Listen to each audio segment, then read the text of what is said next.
All right, welcome to Scanny TV on YouTube once again. Yes, today Ghana had a sweet victory against Switzerland. And I know right now your Vim is back. Yes, Ghanaians were really down saying that they do not even record the last time we had a victory. But today's victory against Switzerland at least tells us that our team isn't bad like that, as people actually sees the team to be. So today, we are here to talk about the Black Stars of Ghana post-match reactions.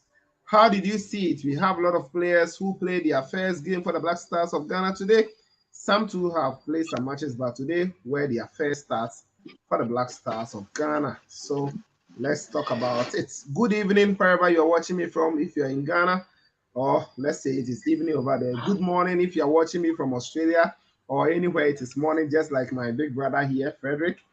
And good afternoon if you're watching me from wherever it is afternoon. I have with me Mr. Frederick already. I will go to him, then we'll talk about the match. But before then, welcome to Scanny TV once again.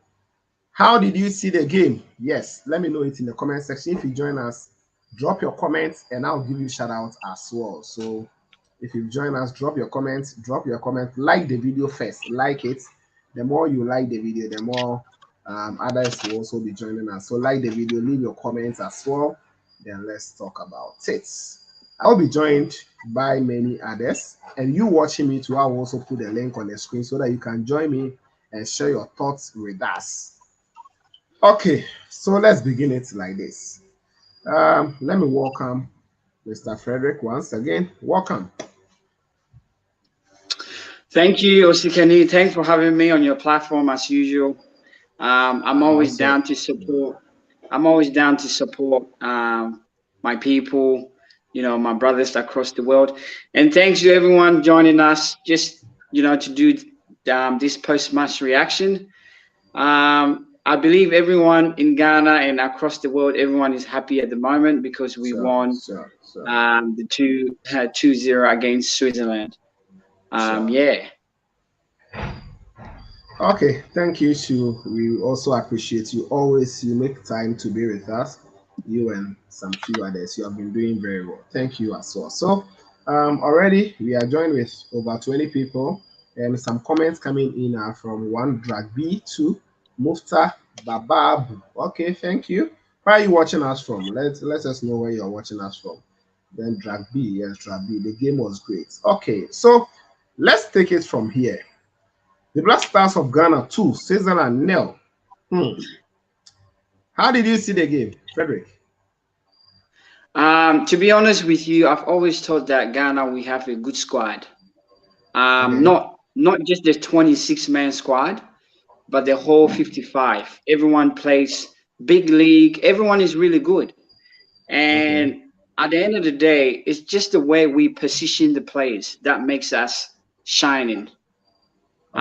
So I always thought that Ghana has one of the best teams in the world, but the way the coach was positioning the players was hard for us to see the quality of these players.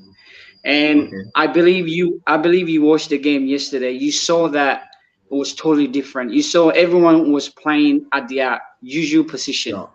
Sure.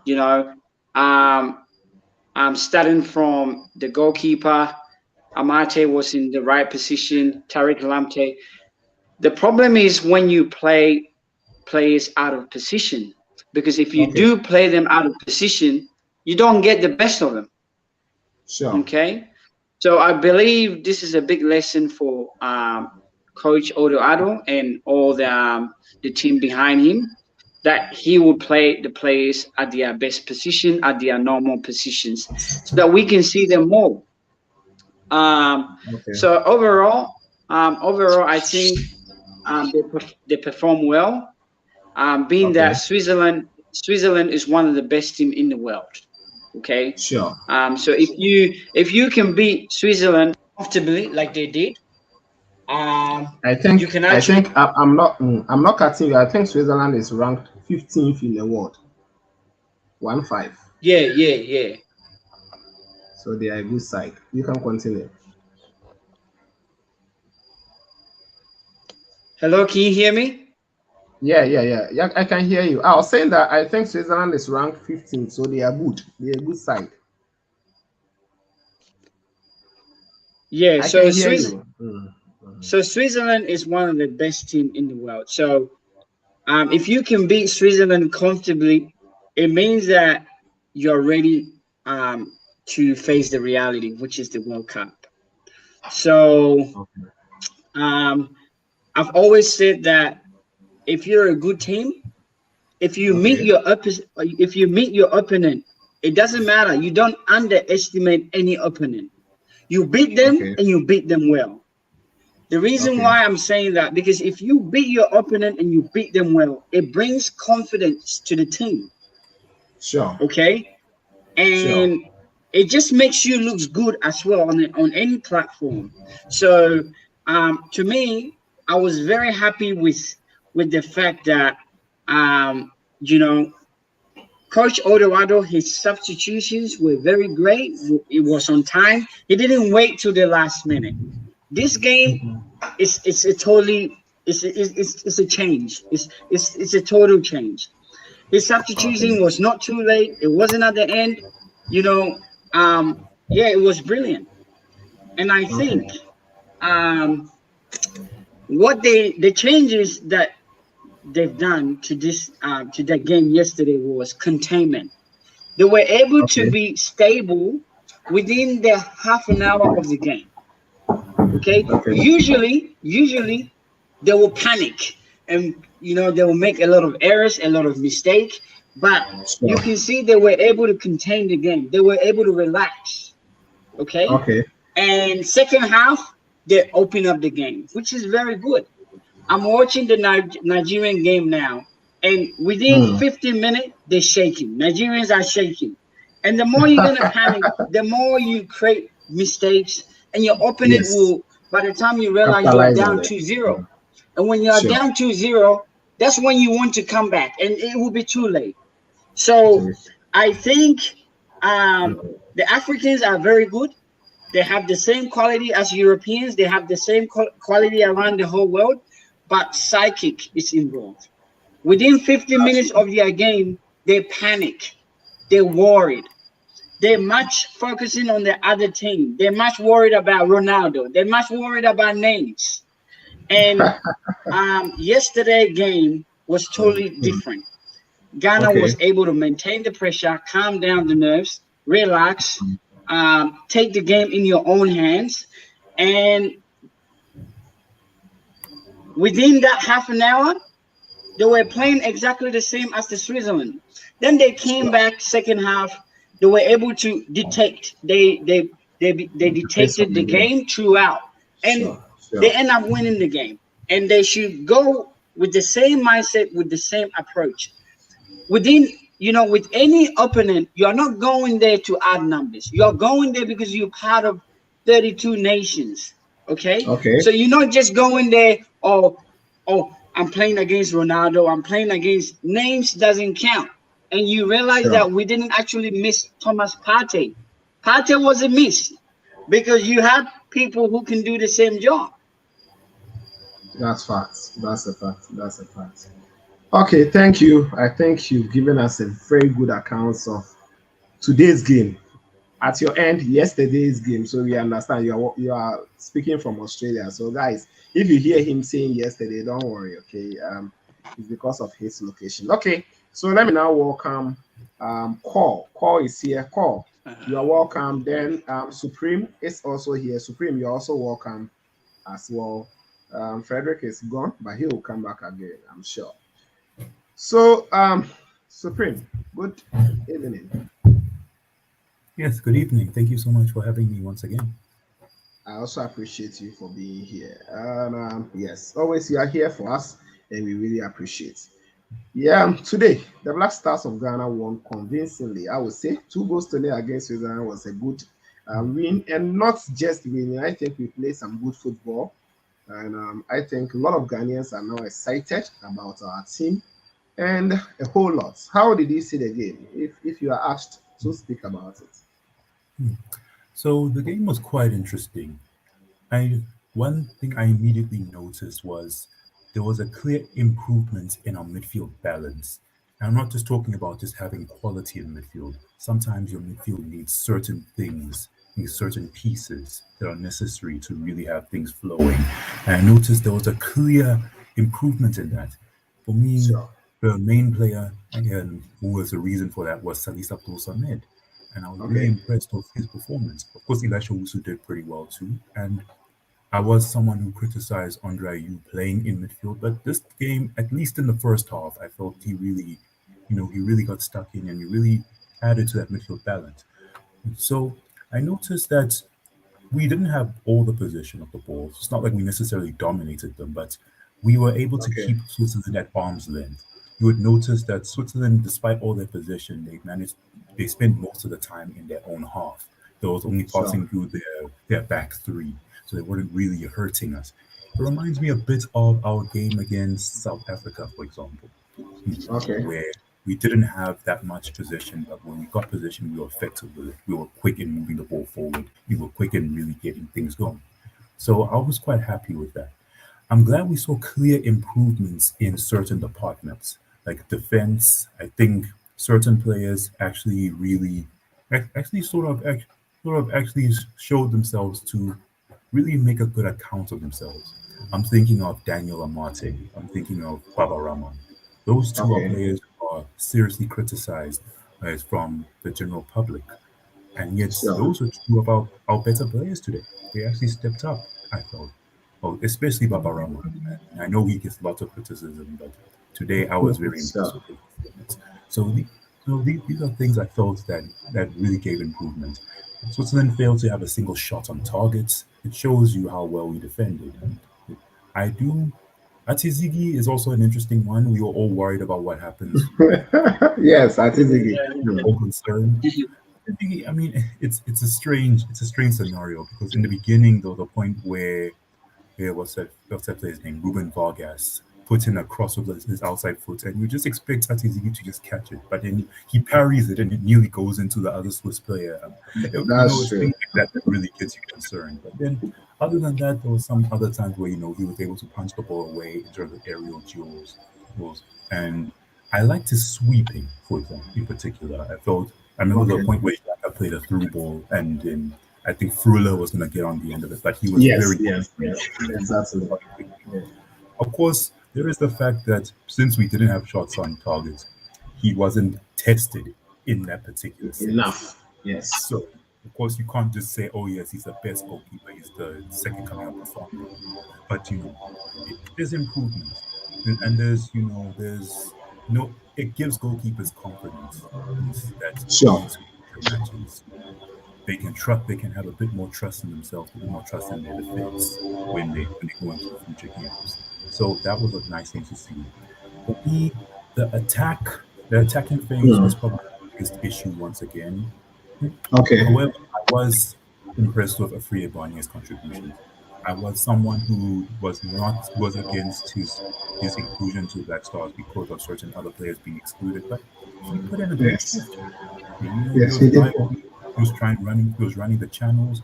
I did feel there were a few moments where he was a bit naive. Like I can't remember. I think Jordan Ayew played a through like some sort of through pass to him, and there was a defender marking Barnier, but Barnier just took the shots, and then the ball just got blocked and went straight to the goalkeeper. That But is then there were true. times where he was actually showing some good attacking impetus. He and Lante connected a bit on the right side, and he also gave some good defensive contribution.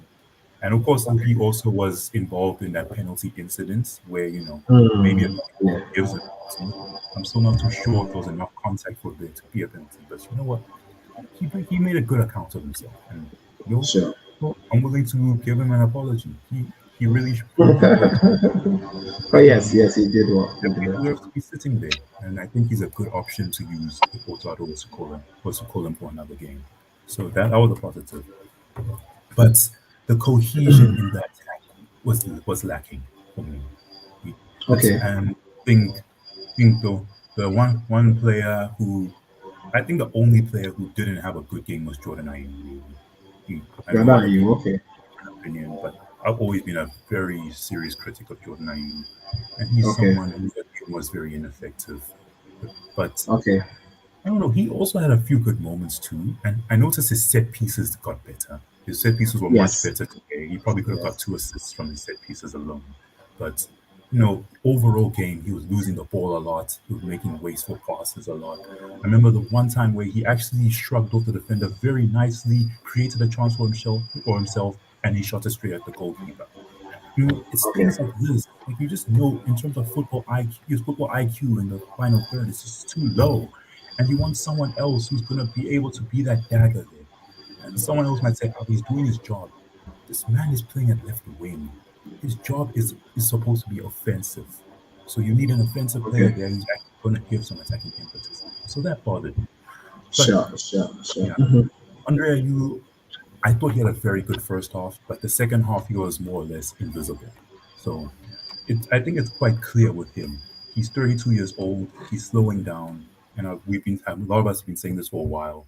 You can't be playing a full 90-minute game, or else he's not going to be influential throughout.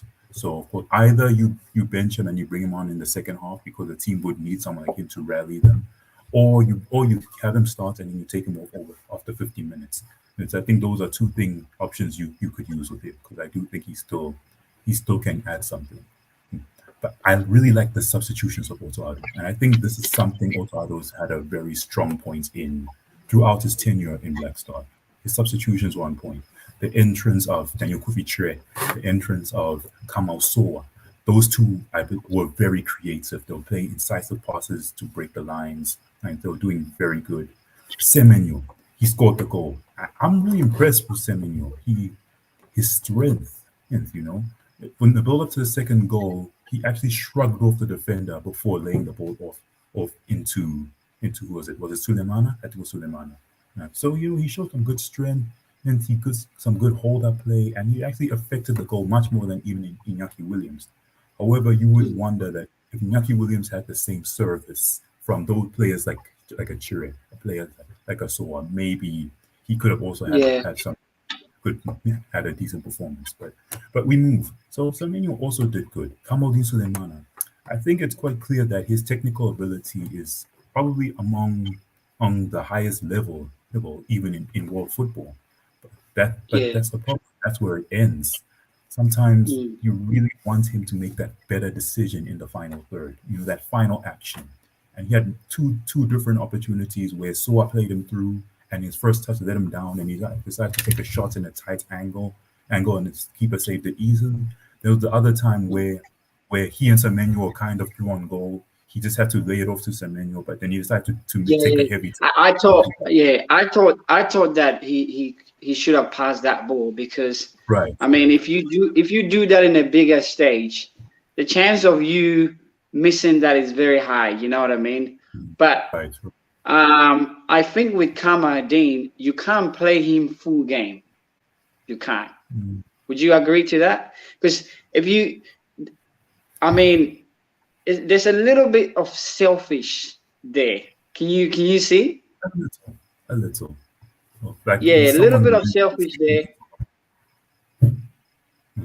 But yeah, Um, I do see what you are trying to say. So yeah, it's there's a little bit but of selfish. I mean, he's very good, but there's a little bit of individual playing all the time. So, I mean, I thought that he should have passed the ball, made it. It would have been very easy for Semenyo to score that goal. But then again, but I think overall it was good. It's just that we need to improve. We need to yeah. improve more, because the more chances you do end up getting, you have to score it. It's either you take your chances or you lose your chances, and the other team comes back and harm you. So, yeah. Yeah. But, And I think someone else has joined us, so we'll give him also opportunity to let us know what his talk about the game was and whatnot. What's the name? Core Yeah, what's Football up, bro? TV. Yeah, what's up? What's up? How you going, brother? How was the game? What do you think? Yeah, to be honest, I'm gonna be honest, yo. I don't know. I really don't know, but this is what I'm gonna say. I think that Inaki and Semenyo, they're very similar players. Like, Yeah. I don't know if you know, but I think I'm not gonna lie. Today we played really good. We gave a lot of wrist passes. We we One thing I was very happy about was the way nobody mentioned this player today, but Samed, that man, Oh, that Yeah, I man, top mentioned it earlier, notch. actually. that Number I one, mean, yeah. that man, him and Elisha Wusi, they Mm, literally put the midfield on lockdown because yeah. I remember. I'm not gonna lie. Before the game, everybody was saying, "Oh, Partey should start. Partey should start. Partey should start." These guys came in and they changed like the whole entire game, and they were one thing I like about them is they had like an intent to play forward passes to get like to actually take More go risks. You to get what I'm get trying more to say? balls up front. Mm, More, To yeah, get yeah, more balls up front.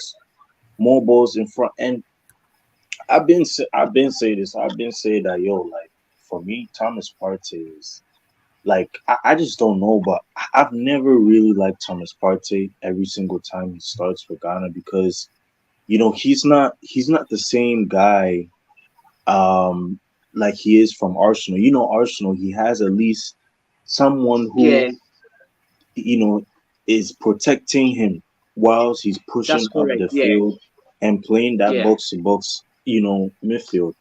So But so he looks more good in Arsenal because of the players that he's playing with. Because they makes him yeah, look yeah, good.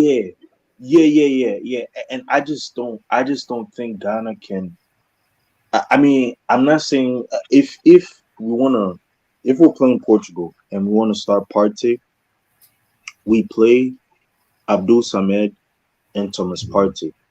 I agree. Because I think that you would have a holding midfielder there, and then you would have a box to box midfielder in Thomas Partey who can go up and down and kind of like I'm trying to say give you Yeah. something in attack Yeah, alongside with Kudus. Now Mm, Kudus didn't yeah. play today, so another thing too is we really need to work on our goal scoring. Like this is bro, I'm telling you, this is really, really bad. Really, really like I've I know this is Switzerland and I know Switzerland too is a one goal project team, but eh, like if we play like this against Portugal and we don't score for like the first 45 minutes, we could be seeing ourselves literally losing to Portugal because we play good. We play good. Like today, everything showed that we play good. It's just that like the final touch, the final pass, the final like thing that can put the curtain raiser in. right. So I I think they did well. One thing I also want to say is that if you're gonna really play what's call it Amarte, um, do not start him as a center back today. Obviously today we saw. I've been telling a lot of Ghanaians this, like, bro, this man is only good as a left back. And you saw what happened when Otoado put him on that left back area. He was amazing. You understand? Like he was so Yeah, amazing. yeah, So yeah, Yeah, I yeah. didn't quite follow that one. Definitely. I'm not sure about that one. yeah, That was like when they were playing left back for us. yeah, like I don't know who said he should play center back because he's not a natural center back. That's the thing. And I'm just really happy. The substitutions were on point. The team they did well. Even one player that really impressed me and out of the Ayu brothers is Andre. Andre, you could see there was some type of like explosiveness. There was some type of like intent in him that he was playing with, to get some. And I know he gets a lot of criticism, but um, it's not his fault. It's not his Yeah, fault in that the Ghana team right now, like we are lacking a serious goal scorer. You know, like if it wasn't for Salisu scoring that first goal, it wouldn't have set us up for that second goal. You know, so I mean, it's a huge problem. And in the World Cup, if you don't have like that first game, bro, if you don't have that type of thing, you have Portugal who have clinical players like Bernardo Silva, the likes of João Felix, and these guys. Like, bro, like they will take their chances. You see, because they know that you're not taking your chances, so they're gonna punish you. So yeah, Atizigi, But no, please. would you guys also agree that football has changed so much that now like everyone in the team has to be a scorer. You have to be, Oh you know, yeah, everyone has to. yeah. Yeah, so football has changed so much that nowadays we don't really rely on strikers. Look, Would you agree to that? Yeah. yeah, I'm a Bayern fan, and you know, I always said that, yo, like Lewandowski for me, like I've wanted him out for a long, long time, even before like last season. So I told Bayern fans like, yo, I think we'll be better off without him. And just look at how Bayern is playing without Lewandowski. Like Choupo-Moting, he's like people don't rate him, but man, he's doing the job, you know. So that's what I'm saying. Like, as long as Inaki, I don't know how to say, but like as long as Inaki is kind of helping us off the ball wise and so forth, he doesn't really have to score 20 goals in the, you Yeah, know, he doesn't have to score. yeah, he doesn't have to score, but what he has to do is help us and help the other Yes. teammates around him to score. You get what I'm trying to say? Yeah, yeah, Um, and I think yesterday is yesterday for me. I'm not sure if it's the same day for you guys, but I yeah, think yesterday Inaki was good. yeah, He was doing a Yeah, lot of he's a good. runs. hmm He was doing a lot of runs. He will come back in yeah, defense. hmm But I think the reason why we didn't see Inaki as compared to Semenyo, it hmm was the task that was given to both of them. Okay, yeah, What Ottawa did was to contain, to sort of maintain for the hmm first half, and second half hmm to open up. So when hmm Semenyo came, the game got opened. So I right. think it's just different tasks that was given to the players. That's why I we I saw think them both different. you know something, right? I think that Yeah, like let's try like for the Portugal game. This is just personally me. yeah. Let's try Andre Ayew and Inaki Williams as two strikers. Yeah, that's Because something I've for been. me, the reason why I'm saying let's try Andre Ayew and Inaki Williams as two strikers is because for me, how I see it is if Inaki is the lone striker and he's not really getting the supplies and so forth, and he's not getting those, you know, assisted balls, it Mm. he's kind of isolated. So if you add someone like an Andre Ayew can hold up the play and also bring Inaki into the game. So now then you start seeing that Inaki now is more effective than he was against Switzerland. You see? So that's a I think 4-4-2. That's a really good option. Come or 3-5-2. I think you know, Yeah. I think what Ottawa is playing is 4-2-3-1. You know, and that's Yeah. German. That's usually Yeah. Germany. That's You a know, German. Germans always like they love to play 4-2-3-1, and that's what he's Yeah. doing. So, hmm um, so what he what he has done yesterday was to do 4-2-3-1. That's why hmm we only see Inaki. But I think he does end up changing it in second half. He That's what changes it, Yeah. and that's what that I'm opens the saying in game. Yeah. transition. Yeah. Yeah. Yeah. In transition, he changes it during when the game like kind of he sees that oh it's out of his control. He changes it to that 4-4-2. That's what I want to see. That yes, Yeah, you can four say four four two. two three Yeah, I one. think Mm-hmm. so. Yes, sir. So you want to see 4-4-2 throughout the whole game, correct? I wanna see like okay, like for me personally, I wanna see 4-2-3-1, but I wanna Okay. see us play Andre Ayew as a second striker next to Inaki Williams so that Inaki Williams can be more effective. Like we could get possibly like 5 goals out of Inaki if we play him alongside Andre Ayew, because I know Andre Ayew can hold up the ball, and actually bring him in. That's what Inaki needs. He needs someone who can support him and give him those kind of balls. And I think Andre, his link-up play is not that bad. You understand? So when the game is transitioning, that's when you start changing it to either 3-5-2 or a 4-4-2. That's what I want to see, because it's going to be hard if we don't do this against Portugal. I'm telling you, man. I'm telling you, this is.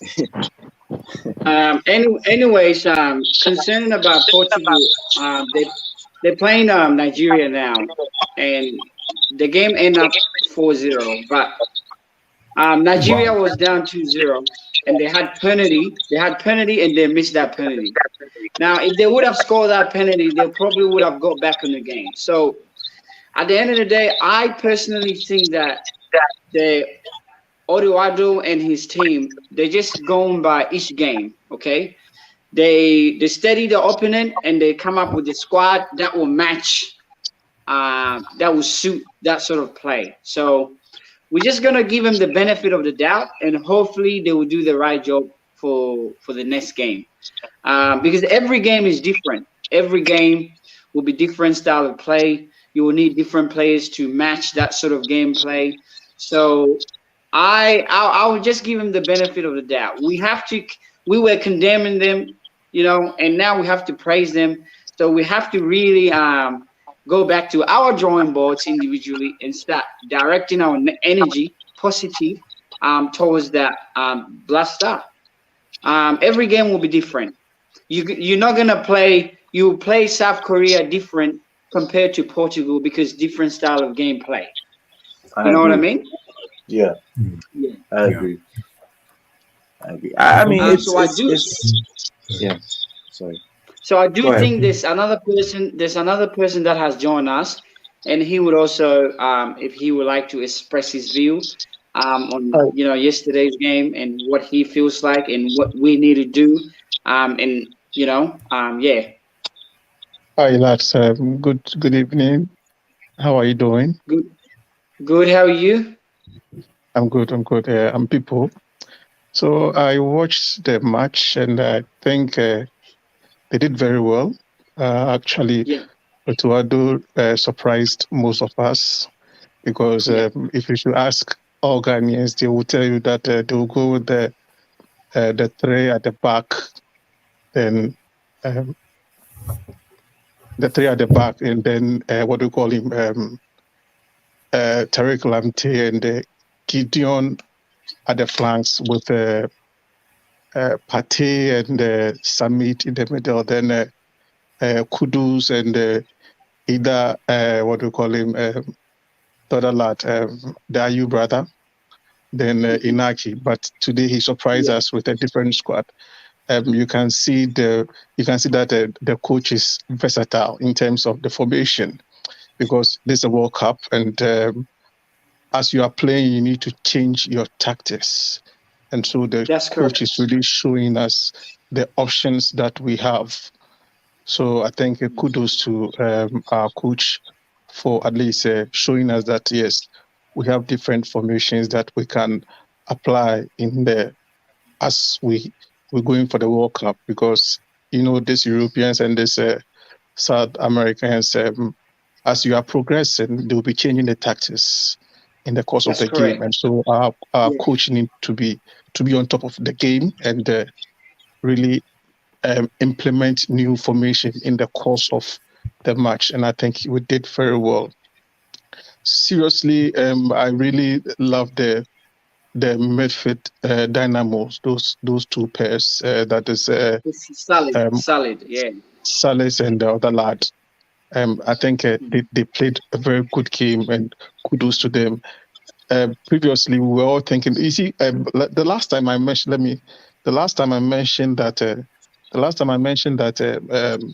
the Brazil game was a litmus test for us because it really proved to us that we are, if Partey is not there, our midfield is not really good.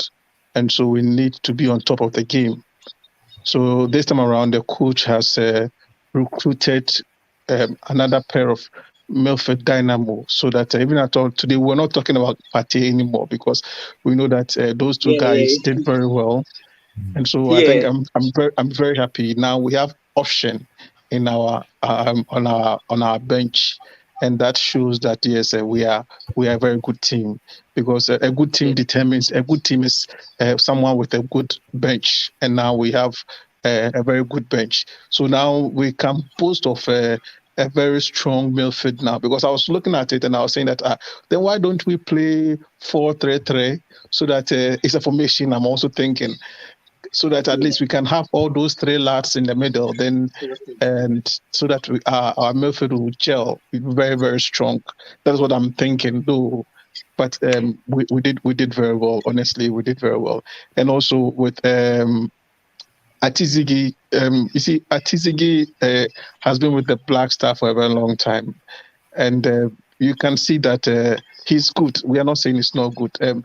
He's good. And you realize that for starters, when we started the game, at least he was a bit jittery or something like that. But later, at least he understood the game and he came on top of the game, and so he was doing very well. I think we should give him the encouragement. We should give him the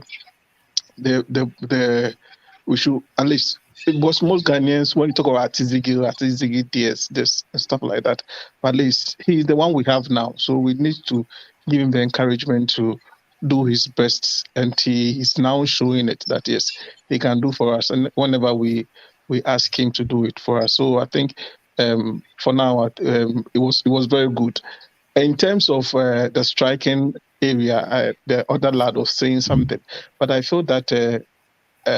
Semenyo showed the aggressiveness the Black Star is lacking. You see, we need strikers, but we need an aggressive striker. And Semenyo, at least when he came inside, you saw the aggressiveness in him, and that is what we are looking for. So pairing Semenyo and Inaki, I think it would be a very good pair up front because Semenyo is very aggressive at goals, and with Inaki's running and stuff like that, I think the two of them will gel up front, and will be smiling at the end of the day. So in all, we did very well, and it was a humans game that we played today. We should at least we should thank or congratulate the technical team and the technical team and the team itself. I think they all did very well. That is it. Okay, brother. So I'll ask you then, brother. So with the starting lineup, when you saw that there was no Partey, when you saw that there was no the usual players, how were you feeling? For me, I was feeling all right because I've watched Salis. I've watched his couple of games, and he's one of the best. So I was actually happy. I was happy that Partey wasn't part of the lineup, just to give solid. Because sometimes if you are playing with a player who has played in a team for a long time, you will feel a bit intimidated that, I'm playing with Partey, so I can't have the full control. So I was actually happy when Partey wasn't in the lineup that it was Summit. I feel like that gave Summit full opportunity to express himself and to take more control. And in that way, we are able to see what he can actually offer on table.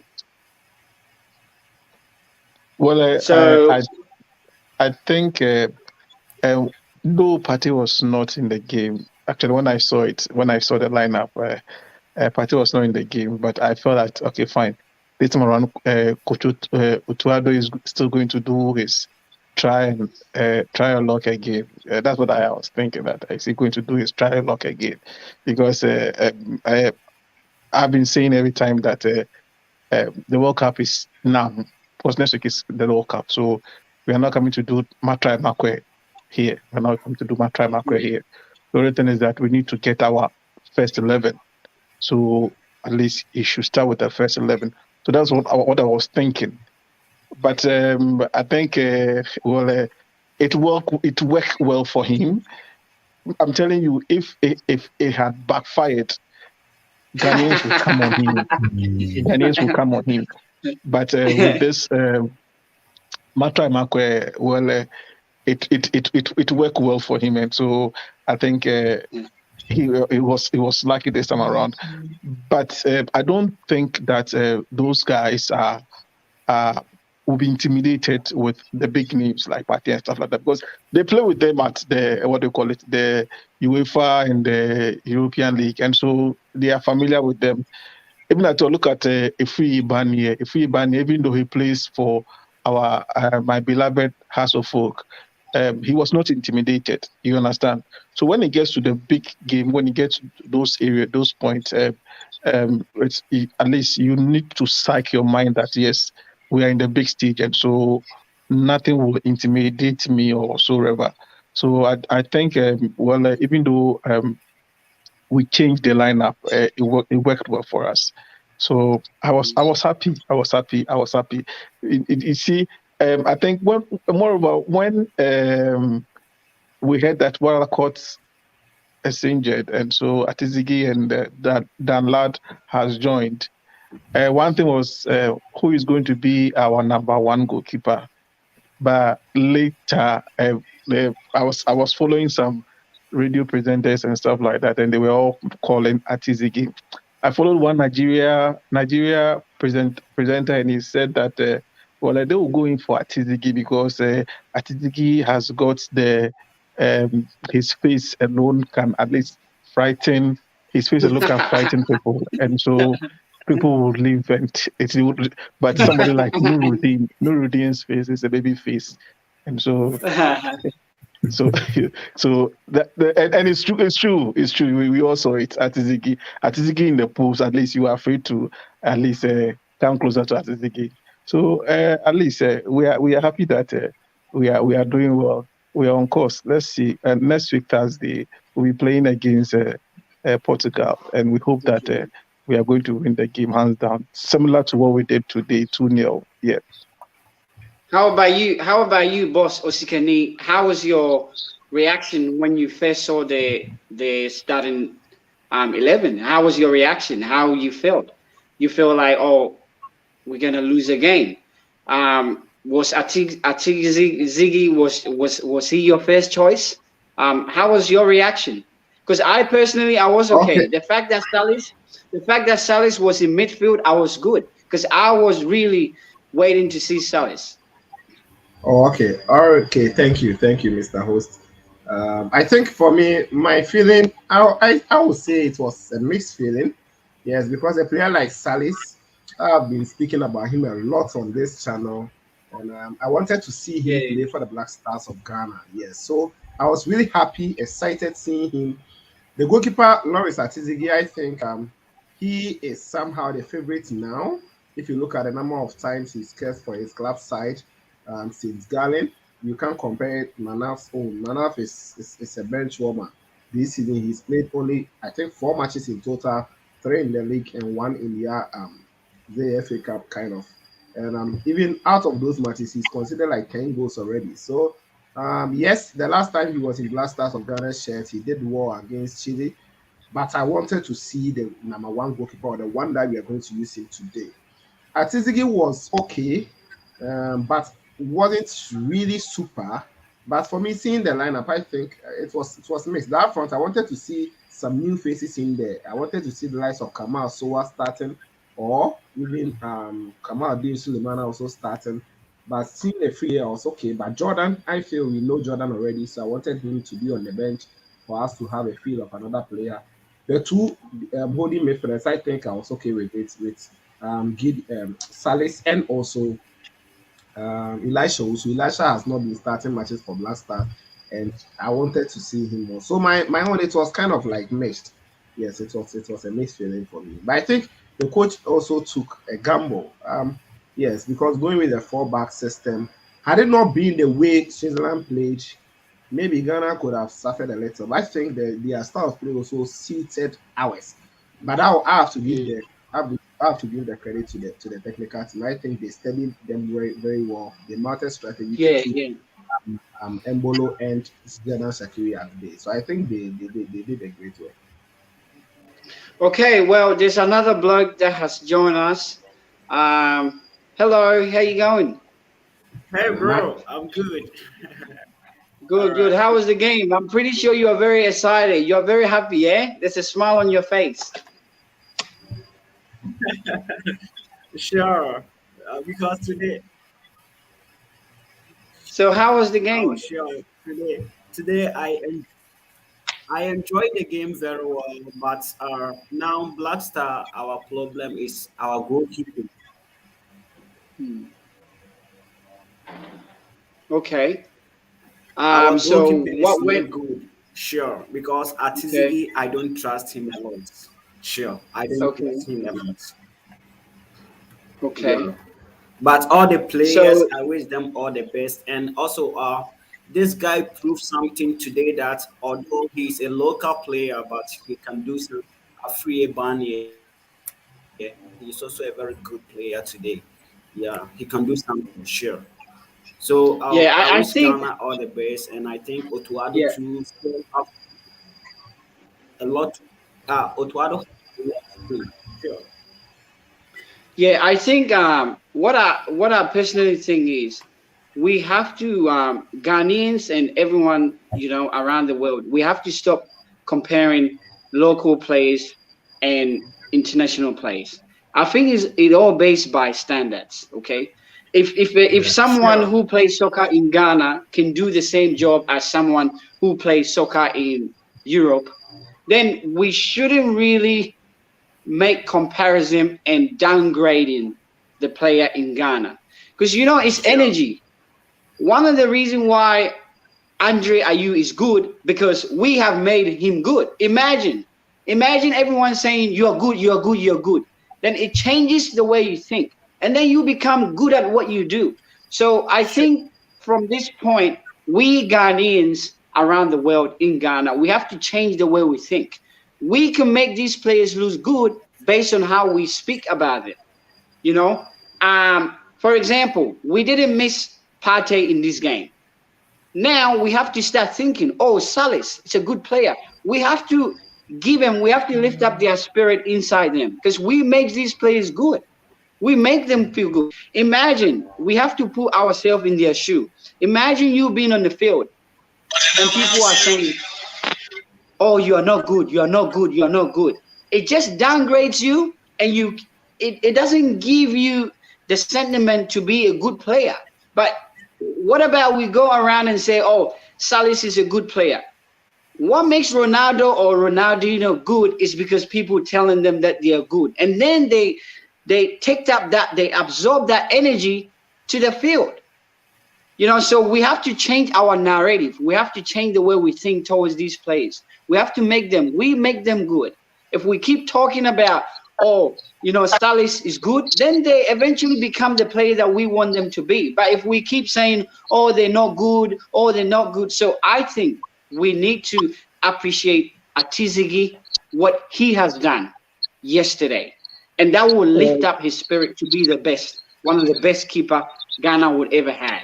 So we have to change. We really have to change our perceptions and the way we think about these players.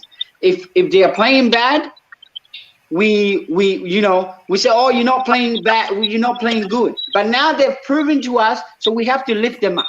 Really, we have to change the way we think. They've done really well, and we have to lift them up.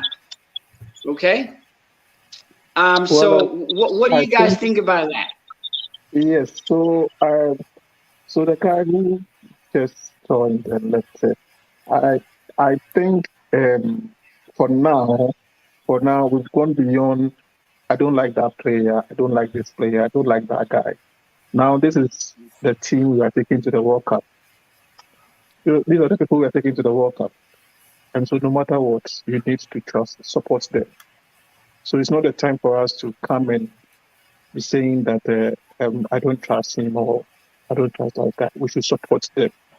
we should encourage them. We should uplift their spirits within so that they will also contribute their best to Mother Ghana. Because fine, you may hate Atizigi for the goals he conceived and stuff like that. But have you also thought about the defenders at his team? You've never thought of the defenders. Today we had a very good defenders, and what happened to him? He played very well. He was in the post, and because bear in mind that defenders also contribute to the keeper's performance. You understand? Compare the reason why De Gea didn't go for the World Cup is because of you have a defender like Harry Maguire in front of him. He'll be conceding a lot of goals. You understand? So you should think about that one too. So defenders are also part of the game. So we shouldn't say that the keeper is not good and stuff like that. He's good. He's good. And today we all saw it. So I don't agree with the submission that you don't like the keeper or he's not good. My guy is good. He's the one we are taking to the World Cup, and so we should all support him. That is it. We gotta support. We gotta support because what makes players look good is the energy they're absorbing from the fans. And for me, I've played the game before, and if I see someone out there cheering up, "Oh, Frederick, you're good," it just gives you some sort of energy for you to do well. So it's sometimes the supporters count. You know what I mean? Just look at today when they were playing the match. I went to a live score just to look at their betting stuff, and they said if you bet for Ghana, you're going to get that's 2.5, and for Ghana to win is 2.5, and for what do you call it? This country says to win 11/20. It means that they didn't give Ghana a chance. They thought that we cannot win. You see, I don't believe in this FIFA stuff that Ghana is the lowest ranked team among the teams for the World Cup. I don't believe in it. Switzerland is 15 in the World Cup in the world, and Ghana is somewhere below Switzerland. But we gave them 2-0, and we could have given them more. So we should expect a lot of surprise. We should not go with this FIFA ranking. So similarly, we shouldn't go with the data that people will call it and say that Atizigi has considered 20 goals and so he will not do well in the World Cup. Come on. Just think about the defenders who are playing in front of him and you will know that, yes, he's a very good goalkeeper. So that is my submission. Yes, so then I come to my brother in South Africa. So overall, how was your feeling when you saw the lineup with Ziggy being in goals? How you felt, and like was your overall reaction? Were you thinking that we would ever win 2-0 at the end of 90 minutes? I think I was telling people very early on that I expected Atizigi to be in Ghost. So for me, it was not something whether I want him or not. It was just something that was going to be inevitable after Ofori and Walcott got injured. So for me, I was quite indifferent to who was in the post because I didn't have high confidence in any of them. But at that point, you just have to support. Overall, the full lineup, the thing with Partey that you were talking about earlier, I have a bit of a different take. Like, I was someone who I wanted Partey to start because I particularly wanted him to gel with some of these new guys, like particularly Salih Abdul Samad. Your information about whether he might be a bit afraid of playing with Partey is quite interesting. I think it really depends on the player you are and your mentality. So I'm not sure. It really depends on him. Obviously we don't know him to a personal level, so I can't say much. But personally, I wanted Partey to at least get a half with Salih Abdul Samad. So because we usually when we're trying to establish midfield balance, you're obviously going to be starting your best players, so Partey, Kudus, and you want those players to be in the best environment possible to get the best results. So I wanted him to play with Salih Abdul Samad and see, can you establish that? But you know what? At the same time, Partey is injury prone. You don't want him getting That's injured. correct. You want to protect him. So the fact that he didn't even play, that's a positive for me. The fact that Jiku didn't play, that's a positive for me. The fact that Kudus Yeah. wasn't even in the squad, and meanwhile we know he was completely fit. That's a positive because now it's showing that you trust the rest of the squad. You want to have a look at what the rest of the squad can offer, and you're really exploring what you have in your team and what tools you can use. So I was quite happy to see that. So overall of the lineup, I was happy with the four at the back. I personally prefer three at the back, but four at the back, I was fine with it. The two midfields in front of them, I was fine with it. It was the front four I was annoyed with. I have my reservations of Jordan Ayew. I have my concerns about Andre Ayew in an attacking midfield role. And then Barnier playing on the right side was also interesting because at club level and for lower Ghana levels, he usually plays either as a striker or in the left wing. So that kind of annoyed me because it felt to me like he was being a bit sabotaged, like Suleimana was against Brazil, for example. But they still put in a shift. They still did pretty well. So in the end, they still ended up delivering. So overall, I had certain reservations of the lineup, but I was happy with other things, and I'm happy that most of the squad actually got to play. So yeah, it was a good thing. Okay, thanks for your insight. One of our brothers has joined us. Brother, how you going? Hello. How are you, brother? Yeah, I'm here. Yeah. Yep. So we're just doing post-match review and how the Blasters went. What are your thoughts?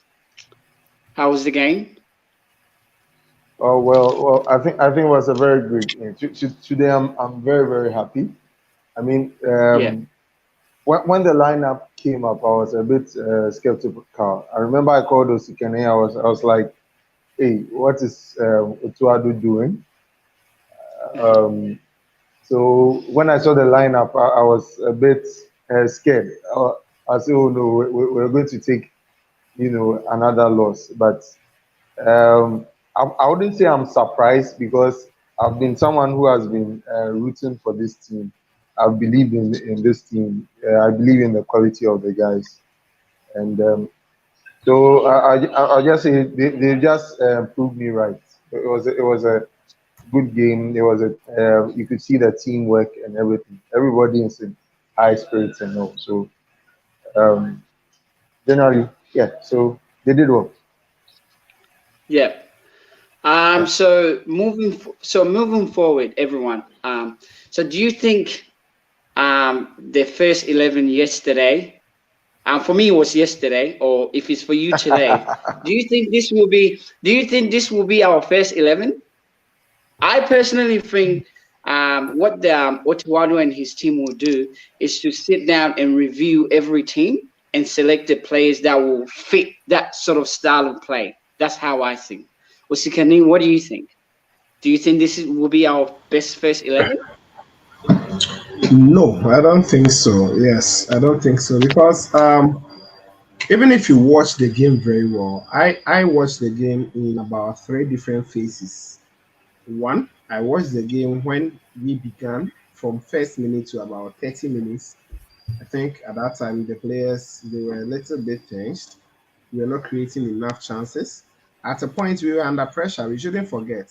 I think about some 10, 15 minutes we were under pressure. Switzerland were creating a lot of opportunities for themselves, just that they couldn't bury any. We were caught on one or two instances where our defense line were actually split by one pass. I think we should go and work on that. I listened to Coach Otuado after the match, and he said that this is good for him as a coach because we have a lot of players going to give him enough to select from. So if he has 26 players that are performing at a high level, it will give him opportunity to select the best. Nonetheless, we did not see Thomas Partey play today.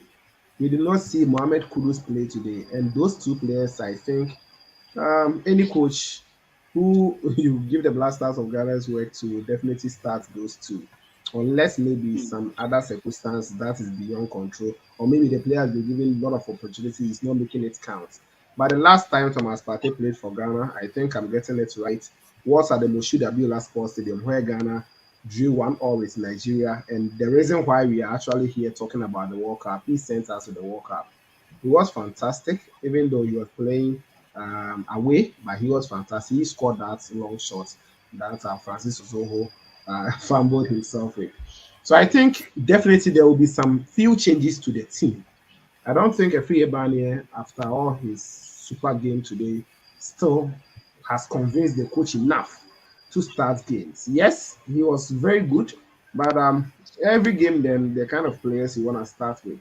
I think the front would definitely be a tough decision for the coach to make. Today we saw Iñaki Williams playing his best game where he was shifted to the right side. I think that was where he was somehow comfortable because when he was playing as the main striker, the kind of balls that he was expecting wasn't coming. The Ghanaian midfielders like passing to the, I would say diagonally. They don't like passing or they don't like giving penetrative passes. So Iñaki Williams is a type of striker who will always be on the line with the defender, want to run for the ball, but those kind of balls will not come. So when he was shifted to the right, he got a lot of space, a lot of opportunity to use his space to outrun defenders, and we saw him sending 1 or 2 crosses.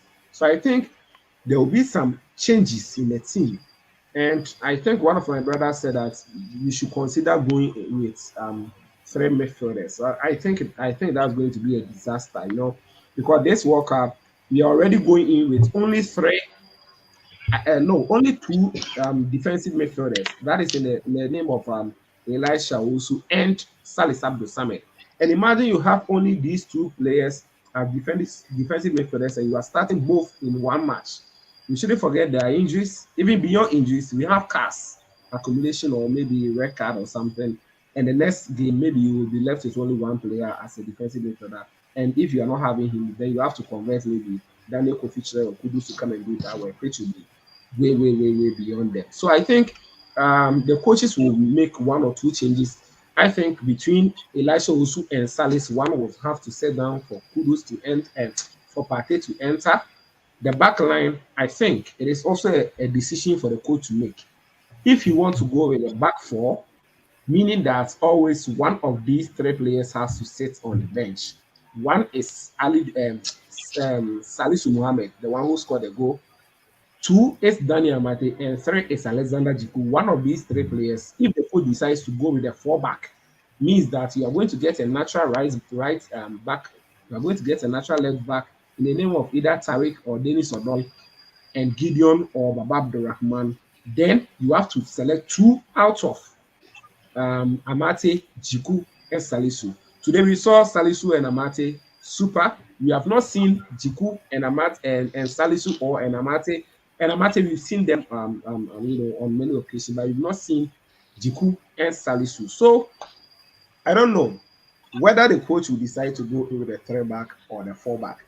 If 3-back, one of these 3 center backs, one will sit on the bench. If we are going in with the 2 holding midfielders, one of the players we saw today, either Elisha or Salis, one has to be on the bench.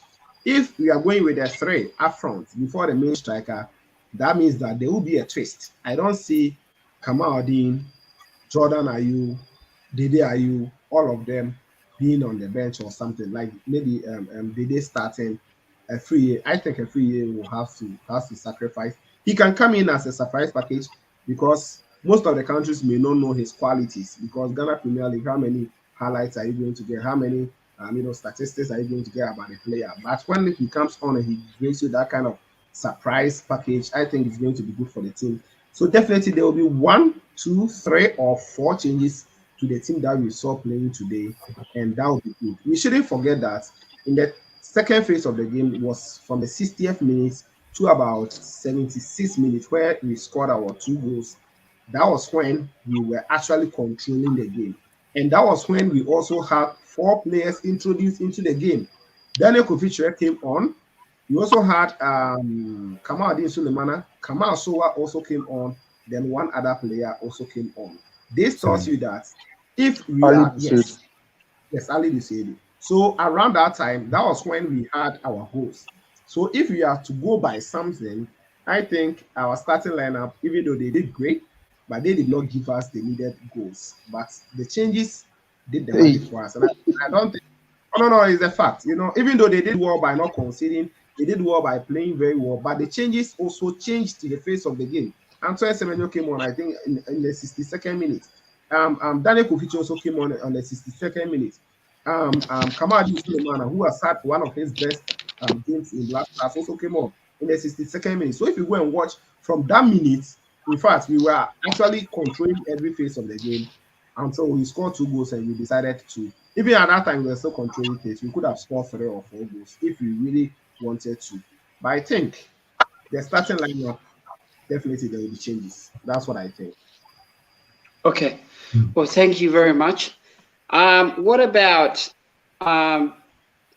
you know, I feel like today they actually play like team instead of individual. Would you agree, my brother, in South Africa? Some of them did, some of them didn't. I felt some of the attacking players failed to do that for the most part. But okay. Yeah. But I saw them and I thought that they were more playing as a team compared to the previous games. Yeah, and I feel that that's something I was alluding to earlier when I was talking about midfield balance. In fact, that's something I wanted to talk about earlier, but I think it's something I forgot about. It was not just a matter of just playing as a team. Sometimes when you have certain qualities and you have certain abilities, you sort of, you know, it sort of affects how you play. I think I wanted to touch on Idrisu Baba for a moment. And his lack of press resistance, that usually affected how we played and affected how people didn't want to go to the middle to trust who they're passing to, because that person might get put under pressure and it might make things nervous for them. So then, but with Samed, with Owusu, those are 2 players who are very comfortable in the middle, and they when you press them, they're still comfortable. They'll still be able to find an option to find the next player. Yeah, if you're struggling to, you know, really create something to attack, you can fall back and pass to them, and they'll be able to distribute it to the next player. While someone like Idrisu Baba, such things weren't always possible. So I did feel that kind of affected the team play. But for the most part, yeah, there was a bit of better teamwork through the team. I did feel some attackers at times they weren't always the most selfless, but you know, it was better than what we've seen in the past friendlies this year. So yeah, there was a lot more of an improvement in that regard. Okay, and I think since Oduadu took over, the changes that he brings always changes the game. Would you guys agree? Okay. So why do you think can I yes, the next brother can talk. Yeah. Okay, I think I wanted to take us back a bit to the earlier question about the starting 11. Sure, bro. Yeah, studying Otuado, it's like he is very unpredictable. He is, this technical team. I don't know whether it's because they are still building a team or this, but most of the time you get a lot of pundits, you know, coming out with maybe this lineup. This is going to be Otuado's lineup, but you know, when we're going to play the actual match, he doesn't actually bring what, you know, the rumors that you're hearing. That's not the lineup that comes. So I think the good thing that he has is that this time around he has a pool of players in every department who are kind of similar.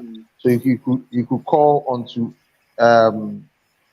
you know, anyone to do the job. So as to whether Barnier starts, Barnier starting will be surprising to me though. But as to whether he starts, well, it's not above that our coach. He's full of surprises. He can do it. But the good thing is that I think. Yep, and I think I when I spoke to Osikani before, that's why I usually stay neutral, because you don't really know what's coming up, and it's only done this way when you have a good team, because you're not relying on one person. You're not relying on Thomas Partey must play. So I think that's when you have a good team. So now, Yeah. I think we shouldn't be surprised if Afriye Bani starts. I wouldn't be surprised, and I am not gonna feel like, oh, Ghana will lose the game, because actually every player has proven that they're good to go to the World Cup, and it's a game. It's a game of football. So yeah. Yeah, Yeah. so I think our coach is obviously full of surprise and he's very good because bear in mind that we have our opponents also watching us from afar. And so in this case, they can also predict the next card on the board for the coach. Do you get me? Because usually, if we're going to play football, something like this, everybody will expect that Partey is going to be in the middle and stuff. Because this match, we were all going to watch, and we thought that Partey will be playing his normal position, the box to box midfielder for the Black Stars. But we had a surprise, and so if you are somebody from Portugal or Uruguay coming to watch, you will be like, the coach is full of surprises, and so you can't really tell the starting 11 for Ghana Portugal match. You get me?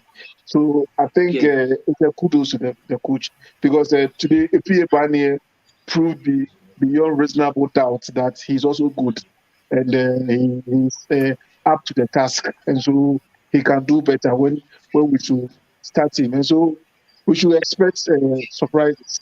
We should expect that Partey could be on the bench.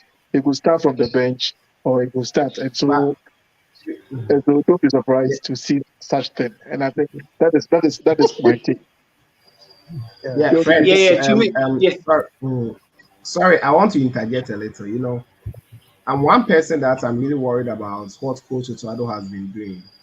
Yes, we may be happy now, but I don't know how many teams has been winning competitions that you cannot just close your eyes and mention about 8 or 9 starters in that particular team. All of us, we know. Manchester City. They are winning what? EPL. Manchester City. Yeah, you can't it's not true. It's not true, my brother. My brother, it's not true. No, no, there's a call. There's a call. But that is what I'm talking about. What I say about a team like Manchester City is at any time, anyone can come and replace another person and will do exactly the same thing for Pep. But you know what? This is a manager who has his system of play down. His formation is there. Yeah. His tactics is there. So if you're playing, you are coming in, you only need to understand the system, understand your tactics, you the player, what you are supposed to do. The formation is already there for you to work with. Now, the reason why I'm saying this is that we are going to a tournament that players need to know themselves very well when they are playing with each other. Let's say I'm a center back. I'm Salisu. Today I'll play with Amate. The next day I'm going to play with Jiku. The way Jiku defends is different from the way Amate may defend. So if today I've studied the way Jiku is playing, maybe if Jiku makes a mistake, I need to cover up for him, and I continue to play with him. I will now become used to the style that he also plays. But if today you play me with this kind of defender, the next day you bring in another person, at a point in time, if I meet quality attackers, I'm going to suffer and I'm going to be exposed. They may think I'm not good, but it may be because of the system that you, the coach, you are using. Yeah. The same thing applies to the forwards. If I always play with you, I know that before I make the run, your cross is coming. Therefore, anytime you get the ball, I'm already running. But today I'm playing with this kind of attacker. The next day I'm playing with this kind of player. It is not going to bring that kind of cohesion in the team, that kind of understanding in the team. Those are the things that win us games, and those who win us the tournament. Can I make a point? Yeah. Okay, so I agree perfectly with what you're saying. That yes, you need.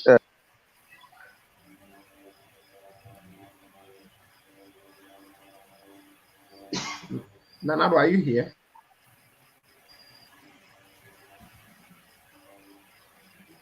Oh, I think his connection is playing up. Yes. Can you hear I me? think it's, Can you hear me? it's on. Yeah, we can Yeah, hear Can we you you. can hear hear me? you.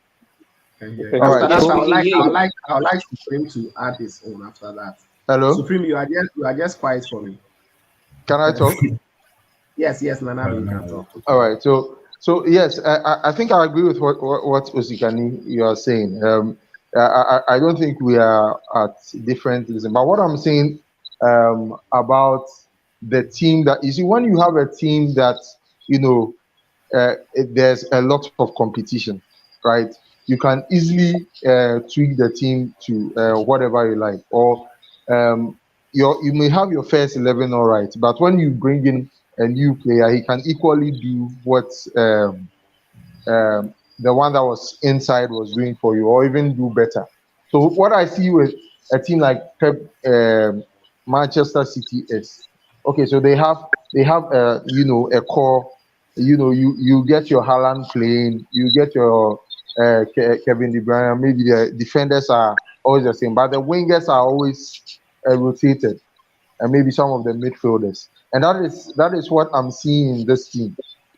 Yeah. So Okay. you have your you See, you have your no, okay, you have your usual suspect, but I think he can do a lot of rotations with the wingers, with the midfielders. Maybe the the main defensive pair. Yeah, you might have your either Salisu and Jiku, or whoever he's going to use as his core. But it is just a mark of a good squad. So what I'm saying is that the squad that we are taking in, there's a lot of competition. It's unlike other squads that we've been having, where when the going gets tough, you don't know the next person who can come in to impact the game. But this time around, you can look back at the bench and be confident and say that okay, we have equally good players on the bench. So it Okay. brings that element of surprise to our team. That's what I'm saying. yeah, I'd like to say Yeah. I think I think Osikini is trying to Let's Supreme. tell us that we just need a core of the team, so that Exactly. at any time we know that Dede will be there. We know Amate will be there. We know Jiku will be there. So we know that we have the core. We have the core of the team. Then when it comes to the flesh, we can add certain Yes. players to it. That is what Yes. Osikini is trying to say. Yes. And What I about said that Supreme? at least that four should play together. We should at least today have the feel of Partey and Salis. If you are just going to a game and you are now going to throw Partey and Salis, they've never played together before. Well, Supreme, you can add yours. What about Okay. Supreme? What do you think? What Osikani is trying to say is they should play among themselves to build up the chemistry. In that ways, when they are going to play, they already know themselves, and that will increase their chance of actually playing better or winning the game. Do you agree? Okay, so I can understand the point he's trying to make, and I agree to some extent, and that's why I was making the suggestion even before the game that I wanted Partey to at least play a half with Salis Abdul Sane, because when you have players that can make some sort of addition to the squad, you want them to establish that chemistry with some of your better players, so that when you want to use them in a certain way, they'll already be able to know, okay, this is how we're going to get used.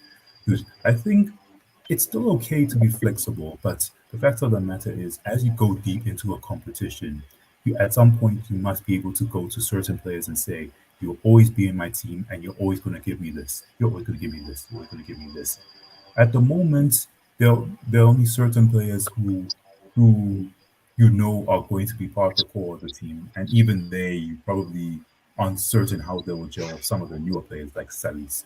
It's not. It's really. It's still quite unclear how Partey will do with Salis Abdul Sane. We kind of would just be hoping that he would perform with him what come the Portugal game. That's just the hope. You can't be certain. Same time, most of us haven't even talked about Kudus yet. We know he's going to start, and we know he's one of the most important players on the team. But once he gets entered into the squad, and once Otado makes space for him, how is the team going to gel and react to him? So, of course, there were a couple of, there are just those few things that you probably could be concerned about. And it could be possible that as you get deeper into the competition, Otto Addo will be able to establish that starting level. There's no way, changing it up every single time is sustainable. And I Okay. feel part of the reason why he has to change it up like this is because before he was relying on certain players who are somewhat ineffective. And I always target Jordan Ayew in this particular case. And I know it might sound repetitive, but I'm sorry. I'm sorry. It's clear players like that can't be part of your core if you want to really be successful. They can't. So you look at someone like Chire and how he's going to create in the future. You want to be building your team around someone like them. You look at the creativity of Kuz, you want to start building on someone like them. You look at Partey, and you want to make sure the midfield balance is properly working. So it's a big headache for the coach, and I think the coach is going to really have to be thinking about this. And I think another headache is the matter of Jiku. What do you do there? Do you just continue Amate and Salisu in the defense? Because that would be quite unfair on Jiku. Because in my opinion, before Salisu even entered, Jiku was by far our best centre back. Like, maybe drop Amate, put in Jiku? How would that partnership work? Or perhaps you just go for back three, which is per person, which would be my personal favorite. But would Otto Addo carry it out, and would that work every game? So it's things like these that it gives you a headache. It gives you a bit of a coaching headache. It will be interesting to see if Otto Addo will be able to get all this together and find a way to settle on a lineup that gives you the quality you need. But at the same time, you can always look to your bench and bring the weapons depending on the situation. So, Okay. yeah, I can understand both sides of the argument. And I do But think that in the future, Otto Addo will need to make sure he settles on a certain system and use the best players who will be necessary for that system. But right now, it's kind of okay. It's kind of working to varying degrees, but get into a competition, we're going to need to establish a certain goal. okay. So then the next thing is, would it? I personally agree and disagree. Is it maybe is the case that we are used to knowing a team starting 11? That's why we are speaking this way. Because, for example, if you know the team's 11, you already know their 11. So if you are the opponent, you can know, oh, Partey play like this bloke plays like this. But what if you don't know it? Then it's kind of like a surprise. So I actually agree and disagree. Yes, we should know it's good if we know our starting 11. But at the same time, if we don't know that, oh, these players will start 100%. If we don't know that and the coach changes it and surprises us, I think it's also great. So I feel like so Fred, maybe Otto Addo, maybe Otto. I just want to ask you one question. Do you know the starting 11 for Brazil? I do know the starting 11 for Brazil. Yeah. So can we just say that because we know they are starting 11, a lot of teams can just beat them like that? Not necessary. That's why I'm saying I agree and disagree. Yeah, because you know what you are saying, you are right. You're not right. But then also, if someone say, "Oh, I don't have a team with a starting 11 because all my team players, everyone can do the job," then it's fine. Because if I disagree, that means maybe I'm used to knowing teams starting 11. So whether we know they are starting 11 or not, it doesn't mean we can beat them, or it doesn't mean they will win the game. But maybe we might be complaining, maybe because we are used to knowing starting 11 of each team. So you know what, we are complaining because it is today that it has worked for us. We shouldn't forget. Yes. The last time we went against Nicaragua, even though we won, it wasn't all that great. The last time we went against Brazil, we twisted the team. No, but Osikani, you also agree with me that in the Nicaragua game, it was more of a justify your inclusion match. So it's different from this 26-man squad, where you've taken you have taken your best out, those who can do the job from you. It's different, so you can't compare that to this this team. The brother, you are right, because if you watch this game and you watch Nicaragua's game, it's totally different. Nicaragua's game, every player was trying to prove himself. Literally, every player. This one, no. This one, they already know that they are part of 26-man squad. So they're actually, not playing as individual. They're playing actually. That's why we are seeing team play there. We're seeing team plays there because at the back of their mind, they're already part of the team. So they don't need to really prove. Okay? And also, they know, most of them know that by maybe 20, Afriye Barnier knows that I'm going to Qatar. And even if I don't get to play, I'm going to get my money, my share. So it's really not really trying to prove. He might try and prove that, I need to be part of the starting 11. But it's not really, because he knows that he's just joining the team. Right? You know what? So that's why I'm saying I agree and disagree at the same time. I think there are positive side of not knowing the team, and also positive side of knowing the team. So it depends. Like Osikeni said, this time around it worked for us, so we are happy. But tomorrow it might not work for us. That is it. So that's why we need to manage this very well. But in a way, when we should pick data, we should ask ourselves from data that which one is the best. Comparing it to data, that okay, fine. Teams that come with a core team known by their opponent, as compared to teams that come up with their players not known by others. Which one usually wins? That is where we can analyze and say yes, it is better to go this way or not to go this way. But nevertheless, our coach is full of surprises, and so we should expect surprises. Osikeni, no matter what, that is how. Osikeni. I think let's put it into proper context.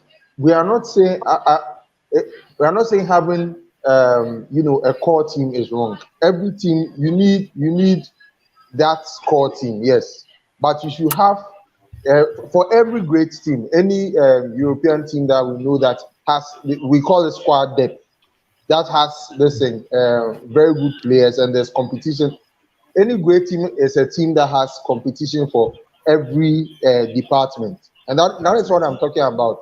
And so depending on the system that a coach wants to play, right, he can always tweak and surprise his opponent. It's better to have that kind of a team where you have from the first player to the last player is kind of similar in this thing, in output, like what they can give you. Definitely, players have different styles of playing, but I'm talking about whatever role that they are given, they have something that they add to their team. It's always good to have that kind of team, and that gives a coach the liberty to pull surprises and positive surprises. So, and I can. And know what? This is where our core of the team, we do not know it. I would disagree with that, because I'll disagree with that in a bit. We've seen Partey. Let me just get. We've seen Partey play for a very long time. We know Partey, right? With different players, with Wakaso, with this thing. At least we have an idea of how Partey plays, right? Okay. So if you say this, and the coach also is with them in training, the coach will know how Partey and Salis play. It's just that it hasn't come on the big screen for you to see. So as a coach, the coach will know. It's just that you haven't seen them in a match before, but whenever they are training, the coach knows how they play together. When they are in matches. And also, I'll come in. Let me come in. Look. Okay. As a good coach or as a good team, if you have Partey who's good, you have to make more Parteys. We can't just depend on just one Salisu. No. So I was very happy. Very happy when Salisu was changed. So when you have a team.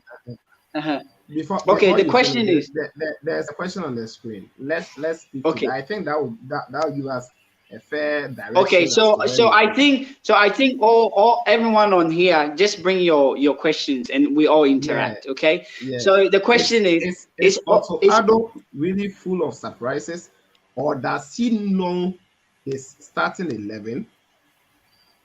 Okay. Does he not know his starting 11? So he's asking whether is he that surprising, or it is that he doesn't know his starting 11. Okay, I think up to now, Coach he knows his starting 11.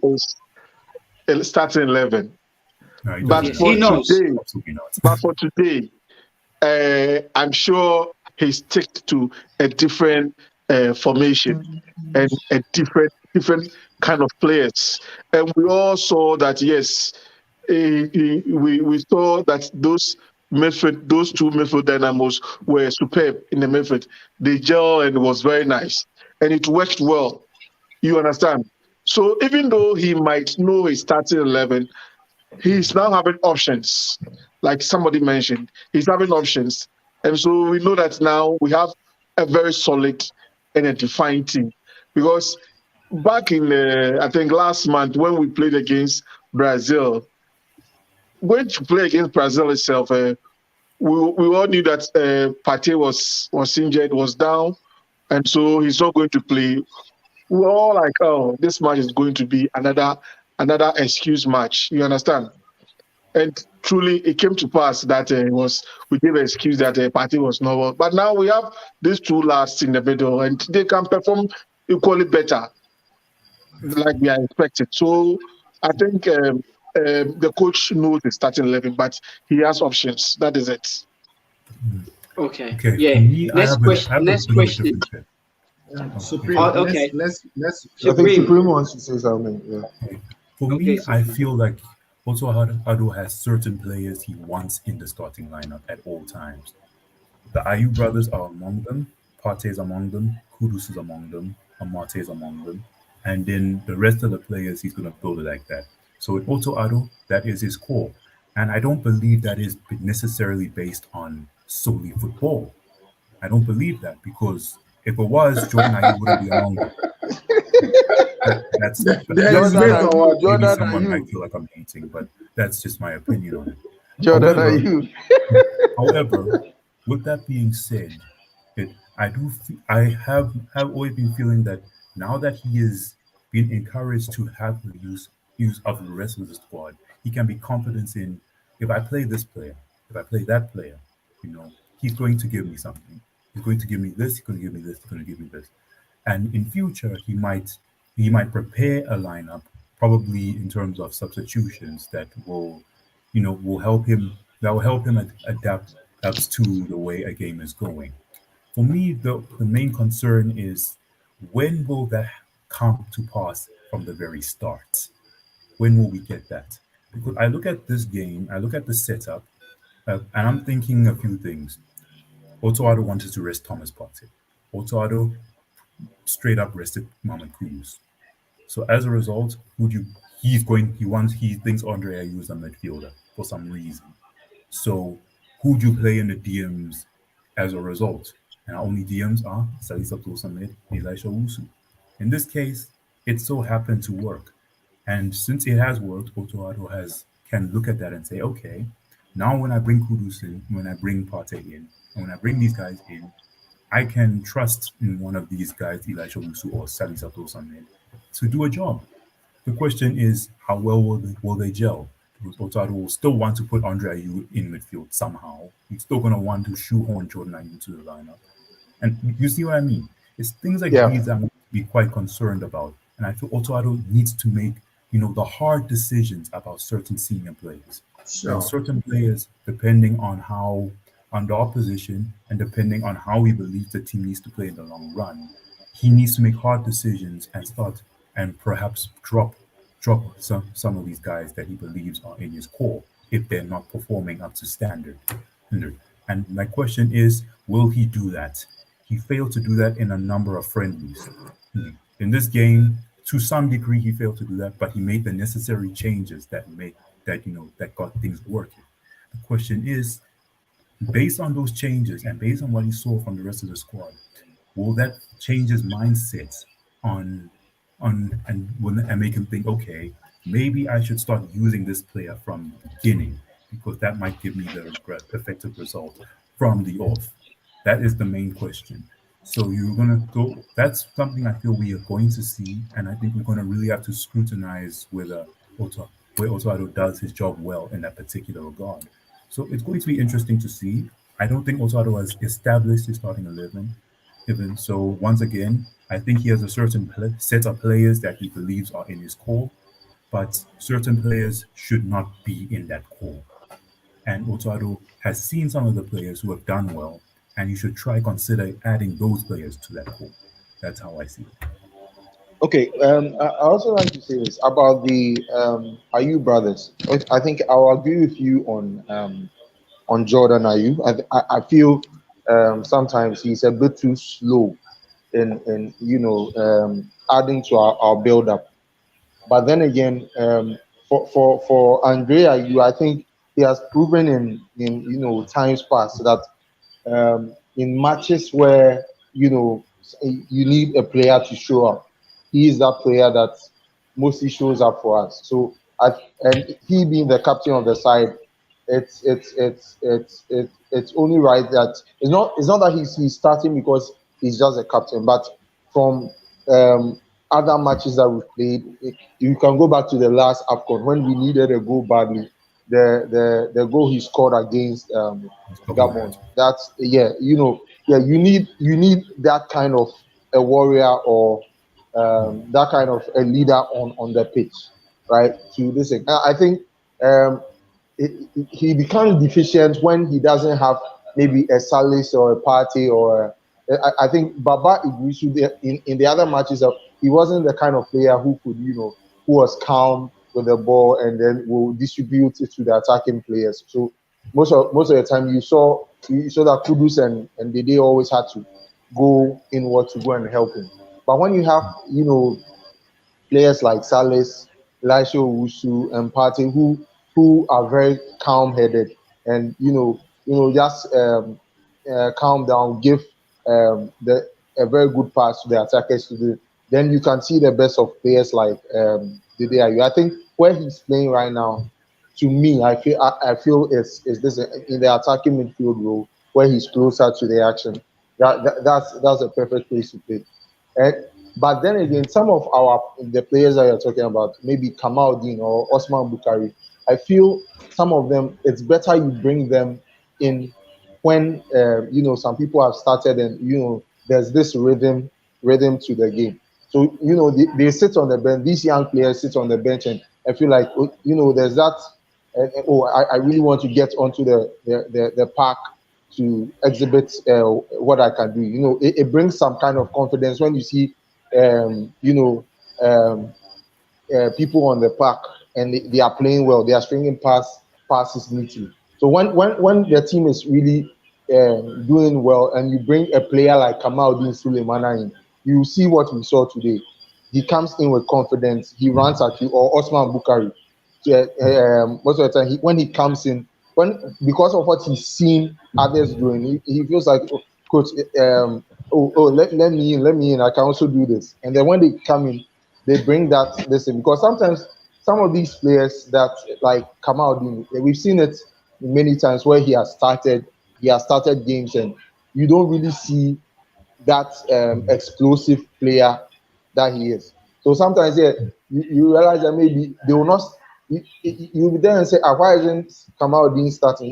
He's very nimble-footed and all, but the coach will not start him. But sometimes it's just for them to stay back, or even Esemeno, he stays back and he watches what is going on. When he gets them in there, he will just hurt you.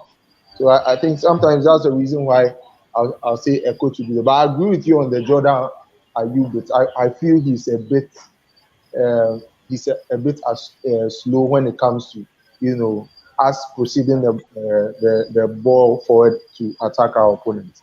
And I think the coach should look at that and act accordingly. Well, Okay. I think let me add to this. So I think when the going get tough, we need the tougher boys to be part of the team. So people like Didi are supposed to be there to at least support the team, because it's not all about knowing how to play football, but sometimes confidence too is also part of it. We also did confidence back in 2009 in Nigeria when they won the cup. Similarly, we've seen it repeatedly within this number of years in our country, Ghana. And so I think that the day brings that thing to the party. It was fine. People are saying that the day is now not having stamina to play the 90 minutes. And so we should at least let him start from the bench. But hey, this is a big stage. And sometimes if you don't take care, people will be timid, and so they might not play. Or if you could remember our last Brazil match, Dede was the only person who stood out from the Ghana team, because he really played well. He played with the Brazilians, while some of the Ghanaian guys were not really playing. No, I agree with that. It was later. No, listen, it was later, because you see, I think Salisu played well though, but Dede was the one who put out from the entire team. You understand? So I think those who are calling for the fact that Dede is aging, and so you should start from the bench. Well, he can start from the bench, but at least he's that light that we need in the team. Because if you don't take care, those guys, we might think that they play in the international world, and so they are not timid or whatsoever. But hey, this is the World Cup we're talking about, and so if you don't take care, people will not come to the party when the time comes. So please, for me, I will not call for the head of the team, but I think he should play. People are asking, why should we play? Dede is playing number 10, and what about Kudus? Kudus can play, yes. Kudus can play, but hey, we shouldn't make a mistake. We shouldn't make the mistake that Kudus has gotten to that stage. Fine, he plays Champions League, and so what? Do you understand? He has not got. No. You should. Champions League is like the World Cup. That's the best. Allow me to land. He plays Champions League, but hey, do you know something? When it gets to that stage, we need the tough boys. We need the tough boys to be there, and Dede is one of them. One of them. Fine, Kudus can play Champions League. Yes, it's true. But it doesn't mean that we should sideline Dede because of Kudus. We also the last match with our match against Nicaragua, when Kudus and Kamara they waste a lot of time on the football on the ball. They will not give passes. Yeah. I think I agree with you, brother, because I was happy when Kudus was not in the lineup, because he takes so much longer on the ball. He doesn't release it. I'd rather play Dede compared to Kudus, to be honest. Kudus take too long on the ball. Dede also one of the reasons why we won the game yesterday, because the midfielders were giving out the ball quick. One touch. Not just holding on to the ball 20 seconds. Too long. But I feel that one was tactical. I think the coaches really worked on that. I'm sure that was the instruction. Don't hold on to the ball for long. No, I feel that that was the instruction given. Yeah, you guys at least should be fair to Kudus. You know what? The fact that we played Ayew and did not play Kudus wasn't the main reason why we won the game. I've said this on a number of occasions, that if Ghana plays Kudus and plays Ayew, that is when it really affects us most, because both players hold on to the ball for a long time. Yeah. See, we shouldn't criticize Kudus alone. Ayu also does the same thing. Andre Ayu. That's You know what what? I want to say. If you are That's what I yes, want A to lot. yes. say. Yeah, he does that a See, lot. Kudus by far, looking at our games against Madagascar, against game against Central African Republic, and I think one other one, he was our best player. So Oh, we shouldn't 100%. just say Even all of against a sudden. He said what? Oh, but You know- Osikani, you No, no, no, no. You know, I'm if talking I was about- I'm there- talking about If I was a coach, I'll play Kudus false 9 for this World Cup. we Not shouldn't number let me play 10. not those two let me players. not cut you. Kudus Let me not and cut you Dede, there. when Let the me two of cut. them comes together, they hold on to the ball for too long. Osikani, what I think, well, I'm not the coach, but what I think maybe we can do is play Dede as the arrowhead and move Iñaki to the wings, right? I think that will work, and then play Dede, and then play Kudus behind Dede. I think that will work because with Dede is good when he crosses the balls. He's very brave, even if a leg is coming. Nanado, Yeah. today, Yeah. if you were the Mm. coach, wouldn't you have Yeah. substituted Dede in the second half? Yes. Oh yes, he was Because tired he's at a tired. point. But no, I'm Yes, not saying I'll not Because he's sub him. tired. No, I'm not saying I'll not sub him. I'll start him, but I'll start him as my arrowhead. Then I'll push Iñaki to the right hand side, to the right, And who because play the left? he any of the left here, maybe Kamal Dean or this, Okay. but not Jordan. But not Jordan. So you say Not Fatal too is not a player I'll start because the young players, it's good to bring them. Fatal. Fatal kicks the ball anyhow. Boom, boom, Yeah. boom, boom, boom. I think he's getting better. I think Fatal is getting. No, he's getting better in terms of his shot. Look at the goal he scored against Nicaragua. People don't talk about it much, but it was a brilliant goal. That goal was brilliant. And I think recently he also scored. Something I've been telling some other person about that goal. It was actually an own goal if you watch it back. It was an a own deflection goal. of another player and it went in. Yeah, However, it was an own that goal. being said, though, Yeah, it was an Isaac own is goal. Long shots. No, I don't think so. That's his thing. That's his thing. It was an own goal. It was an own goal. Oh, it wasn't. It wasn't. You can go check it. Okay, No, It was a deflection. Deflection. The one player's head. No, he cut in and he kicked the ball. It didn't touch anyone. No. You know what? The ball that Isaac played. First of all, if the ball was on target, that means that it will still be credited as a goal to him. But if you look at the direction of the ball and it wouldn't have. And the way was spinning. The way was spinning. It couldn't have been. So it was going Which one? straight. It wasn't The bending. second goal. If you look at, come again. It was going Was that the straight. second You goal? can I think check about it the again. second. But Are you talking about the second? that aside. I No. do know We're talking about the it's game something. against Nicaragua. The goal Fatal is our scored. Talking about the same game. Oh, Yeah, we're okay, talking about the same game. I think think there's another Fatal, he question. didn't. Fatal, even himself, he didn't know he was gonna score that goal. No, I don't think so. I don't think that. The second goal, Kamal didn't need to pass Semenyo. He need to raise his And head he almost didn't pass. He almost didn't pass. No, he didn't he pass. didn't. It was the goalkeeper who Okay, sent him are to- you talking about Kamaldeen's thing, or we are talking about Isaac? Which one are we talking about? No. We were talking about Isaku, but then he brought Kamaldeen in it. Okay. All right. Okay, I get you. But I think there's another question. So I don't know if moving you forward, exhausted. there are many, but it seems we are going according to what Frederick. Frederick, are you having something there? yeah. So moving forward, now we've won. We are very happy. We are very excited. We need to change our mindset towards this team. So next Thursday, we've got a big game. Portugal against Ghana.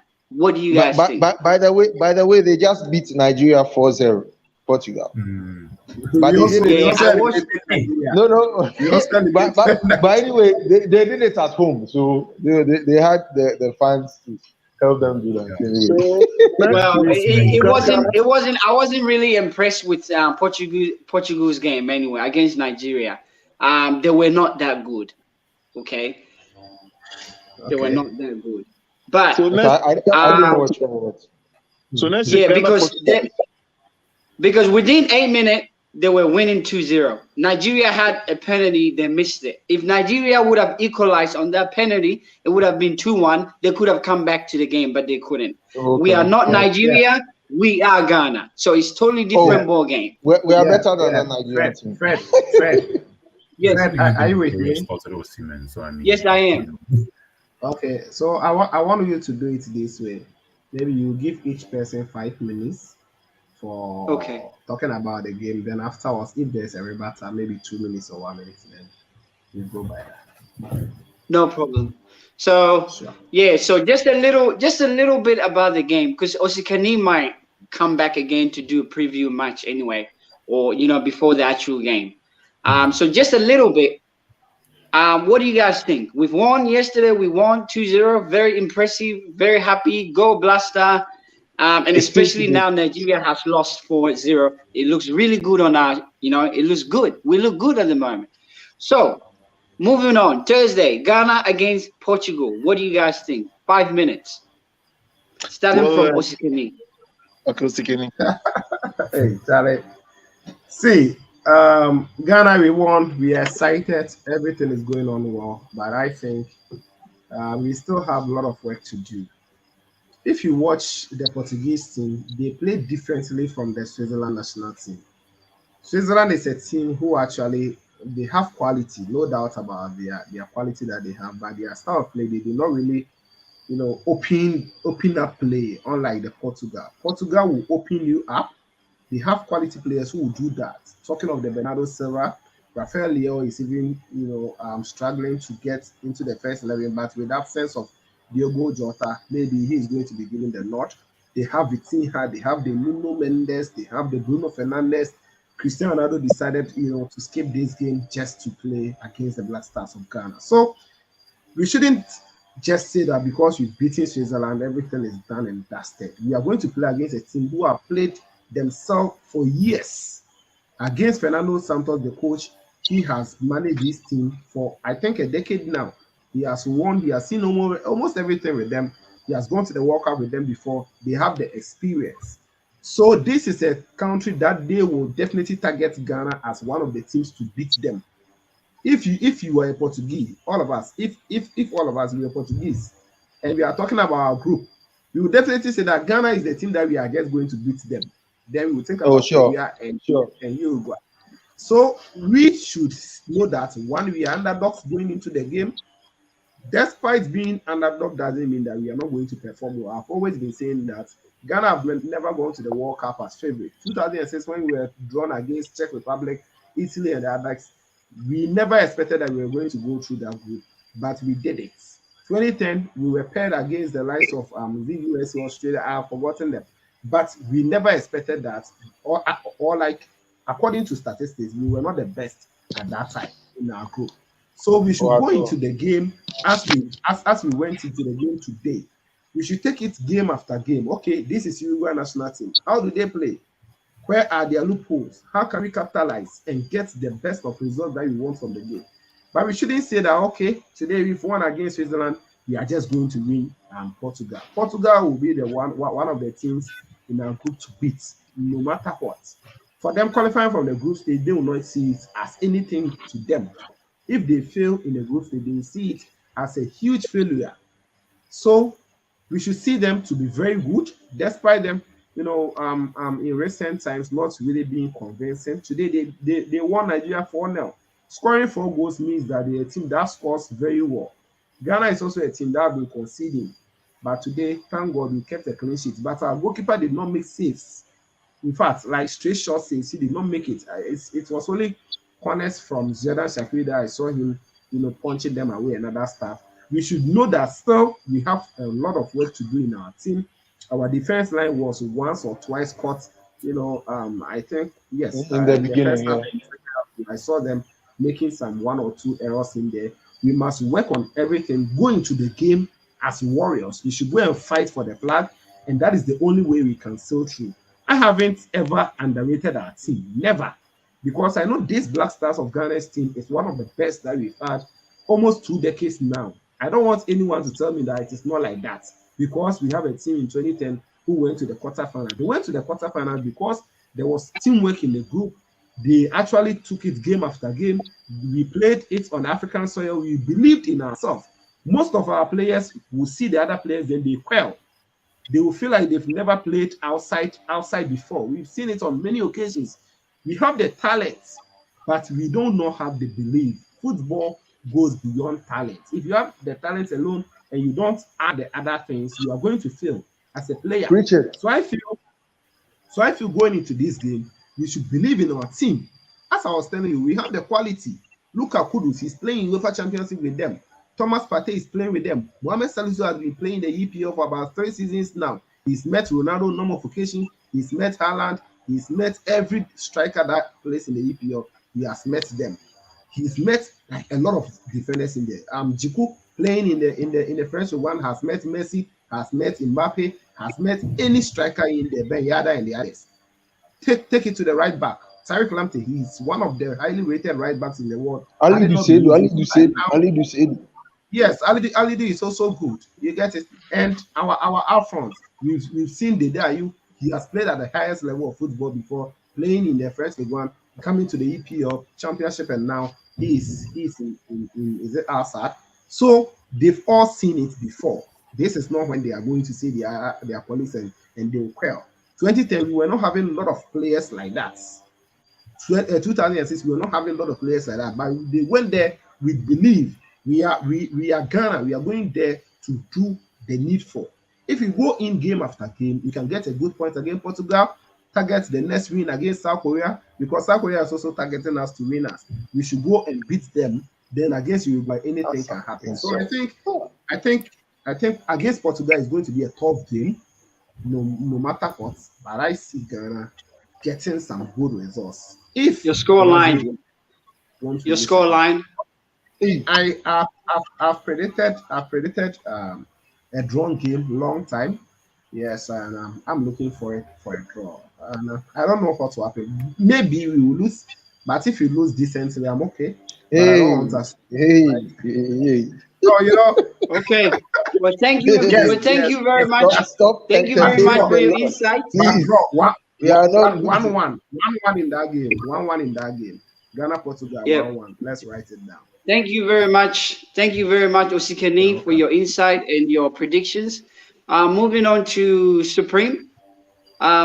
We've got the biggest game coming. I think Portugal is one of the toughest games Ghana would have to face if they would like to move to the group, move forward from the group game. What do you think?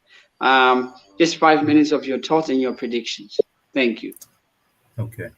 So these friendlies, in the grand scheme of things, they are meant to be used to learn lessons about your teams, to learn lessons about yourself, to learn lessons about your players, to learn lessons about the style of play you use and the style of play of oppositions of a particular quality can use. So with those lessons, you have to learn from them. You have to take those things forward. You have to make use of the positives that you gain from those matches, and you take it forward to the next game. You're going to face Portugal, and I think Portugal this is probably the strongest Portuguese squad I've seen in a while. Like in terms of personnel, not necessarily in terms of how they play, because their results perhaps are still questionable in some way, shape, or form. But these are teams you can't underestimate. You can't just say, "Oh, we beat Switzerland." You just throw in the same lineup, and then you could be there for the taking. We still have weaknesses in our team. Osikani TV alluded to the fact that our goalkeeper didn't face any shots, and we know Atiziki's track record. So the simple solution is protect him. Protect him. He's going to be our starting goalkeeper. I mean, you might not like it, but that's just the case. Protect him. I think you need to get more defenders around him. defenders who are going to really help him and help the team in the grand scheme. So to really stop these attackers from really taking a shot on our goal. Then you also have to make sure the midfield balance is on point. If Thomas Partey plays, which he's likely going to, make sure the players around him are going to be in the right environment for Partey to play his best game. Mohamed Kudus, we know he's going to play. We need to make sure he is in the right environment to really show his stuff, really stand out. Because I believe, for me, against Brazil, he was the only player who stood out apart from Salisu coming off the bench. Although Andre did, make that one header. But you need to really make sure you play a setup that that gets your best players to pop out. I keep talking about Iñaki Williams not getting the service. And the fact of the matter is, even though Semenyo scored, he did well, sure. If you go to other wants to start him, that's fine.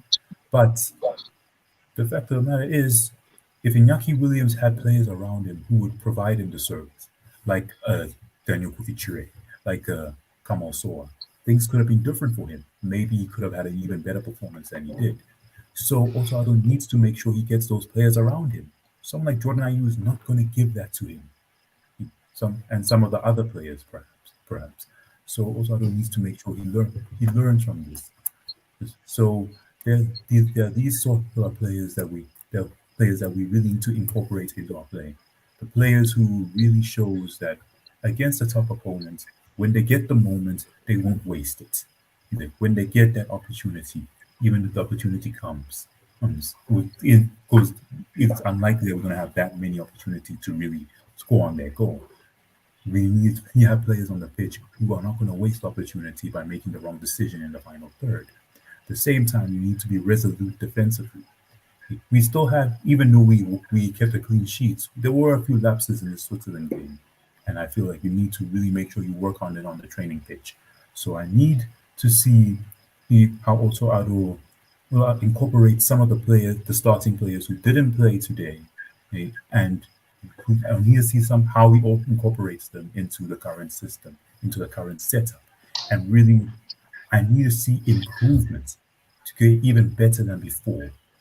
And when you get better than before, anything can happen. You could even go as far as beating Portugal. You can even go as far as even becoming favorites in the tournament. But to do that, you need to improve on what you did before. Don't go back to putting a lineup that's is proven to not work or is proven to be ineffective in certain ways. Don't go back to putting players who, in the grand scheme of things, won't help you in the position that they are in. Don't put a defensive winger there if he's not gonna,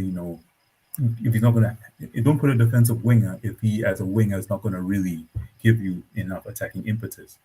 Don't start a player for a full 90 minutes if he's going to get tired by the 35th minute. You see, it's things like these that you really need to learn from.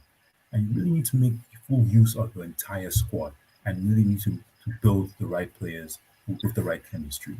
So in this Portuguese game, we're going to have to really make sure that the team sticks together and the coach's tactics are going to have to be on point. And he's going to have to trust the players who do well, and you're going to have to really get them gelling together. So yeah, those are my thoughts. Okay, thank you, brother, for your thoughts and your insights. And for me, I'm not going to speak much because I believe you guys are night. Yeah, what time? Maybe nighttime is daytime here, so I can talk forever. So I'm not going to speak much. I'm just going to wait for Otto Addo to surprise me as he has done. He did it yesterday. So I just wait, sit back and relax and see his first 11 and how the game is going to turn out to be on Thursday. But whether it's a draw or it's a loss or it's a win, we're still blessed. We're still Ghana. Okay? So we'll move to the next person now. Just 5 minutes.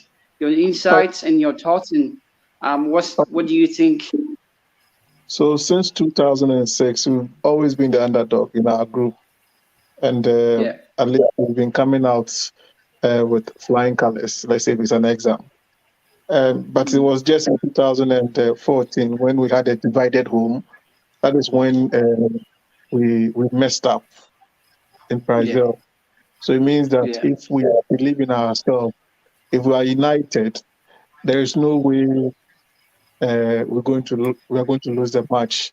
So that is what I believe. Osikili was just mentioning names because we watch them every day on telly, because we've been watching the EPL, we've been watching the La Liga, but we don't show the Ghana Premier League, so people don't know the likes of Ifeanyi Barnier and Dan Lad, even though they are good players. In 2014, we all didn't know James Rodriguez, but it was this World Cup that made us know that player, that is Rodriguez, James Rodriguez, Yeah. or James Rodriguez. So similarly, you can mention Bernardo Silva, so and so forth, all the players in the, what do we call them, Portugal. But one thing I believe is that they all play with either their left or their right, or some play with the two of them. Similarly, we also play the same game, and so I believe in our team. I believe in the Black Star, because what I saw today, I think that yes, come on, I believe in the Black Star. So I'm not afraid that they've beaten Nigeria 4-0, and so they can beat us. Similarly, Switzerland also beat Portugal, I think, during their qualifiers or so. And so we can also post that, yes, we've beaten their, something like that, their arch rival or something like that. And so they will also give us the respect. The only thing is that it's a football game. You're going to play on Thursday. Come Thursday, you're going to play. And so we shouldn't have a divided home. We should have a divided home. We should be united and support each other. We should be united and support each other. Make sure that we win the game, and we win the game hands down. In 2014, when this team, that is the Portugal team, beat us, I think it was 2-1. It was 2-1. I think there was a minor mistake or something like that somewhere. And it was an own goal by Young Boy. Yes, you understand. So it means that when we are united, this team cannot beat us. I'm always, in terms of the European teams, I'm not afraid of the European teams, because I see that Black Stars tend to do better when it comes to playing the European teams. Yeah. Well, we came to Wembley and we drew 1-1 with that is Britain. Germany. No, I'm talking about Wembley. I'm talking about England. Asamoah Glasgow, England. Yes, England too. And also it was Germany. 1-1. Yes, it was 1-1. Germany too, we drew with them 2-2. Even after we were having a divided home, 2014. It was I think Italy that beat us in our first World Cup opening match. But if they should come again, I'm sure we're definitely going to beat them. So I believe that we are going to do well in this World Cup. Let's support the team. Let's support the team and have the faith in them. Let's at least encourage them and bring everything in there so that they will come to the party, because it's not going to be an easy task. Come Thursday, playing against the likes of Cristiano Ronaldo and stuff. We also have Partey and Barnier and Dan Lad, who will be in post. And Ziggy and Ati Ziggy. Okay, that's it. Yeah. So last, I'm sure that we are going to do well. Osikili, so have faith in us. Have faith in us. I believe we are going to score them 2-0, just like the way we did today. Black Star. All right. Yeah, I believe mine. I'm not just speaking like what do you call it, a prophet or something like a spiritual man, but I'm just telling you what we can do. I'm just telling you what we can do. Thank you very much, brother. Okay, moving on to the brother with the Black Star. Okay, so for me, I think the crop of players that we have, I think for these players, one thing that I've noticed about them is that they are a bunch of disciplined players. I mean, you don't have a lot of players in there who you can complain about maybe indiscipline there. So I think unlike we had in Brazil, where there was a lot of talk of indiscipline in there. So I think they are more focused than other teams that we had. So I think the sky is a limit for them. What we should what we should put into consideration is sometimes Ghanaians, when maybe we've won a match like this, okay, so we've beaten Switzerland who has beaten France, has beaten Spain, has beaten Portugal. So then we tend to feel like we've arrived. I think that's what happens to most Ghanaian teams. So what they should guard against that. They should still approach the game like they approached the Switzerland game, lay low, and taking the underdog card, and then surprise them. We shouldn't go in like, oh, okay, we've arrived. I think if the word here is focus, we should be focused on even being the top team, because when we win this group, it's likely we're going to meet either Brazil, most likely Brazil or Switzerland, or maybe Serbia or Cameroon. But it's good we've already played Brazil and Switzerland, so we have an idea of how they play. So we should have that mindset. So for me, I think losing to Portugal should not be something that we should even think of. As a team, they should think of getting the win. I think if something else comes, we lose or withdraw, then we move on to the next game. But most importantly, we should remain focused. I think I believe in this crop of players, and I didn't start saying it now for a long time. I think I've told those many times. I said this crop of players are very good. I mean, we actually have real professionals. I mean, world-class players in this group that can match it up with any top team. So if with unity and with that kind of focus, I think we can make it. But my prediction is 2-0 against Portugal. Yeah. I think you've said something that's very important. Like, we should believe in them, and they should also have a lot of discipline. And I think that's what the GFA was trying to advise them. I heard him saying that we were winning. We scored Portugal 1, and then they came back, and then we end up losing in 2014. So we lost. We actually scored ourselves. Yes. And then we went back, and then they scored again. Yeah, so we lose focus in the game. We lose focus in the game. He said one thing. He said Ghana scored 2 goals and Portugal scored 1, but we lost the game because I think we actually gave the game to them. That's correct. It was John, and it was John Boy. I remember very well.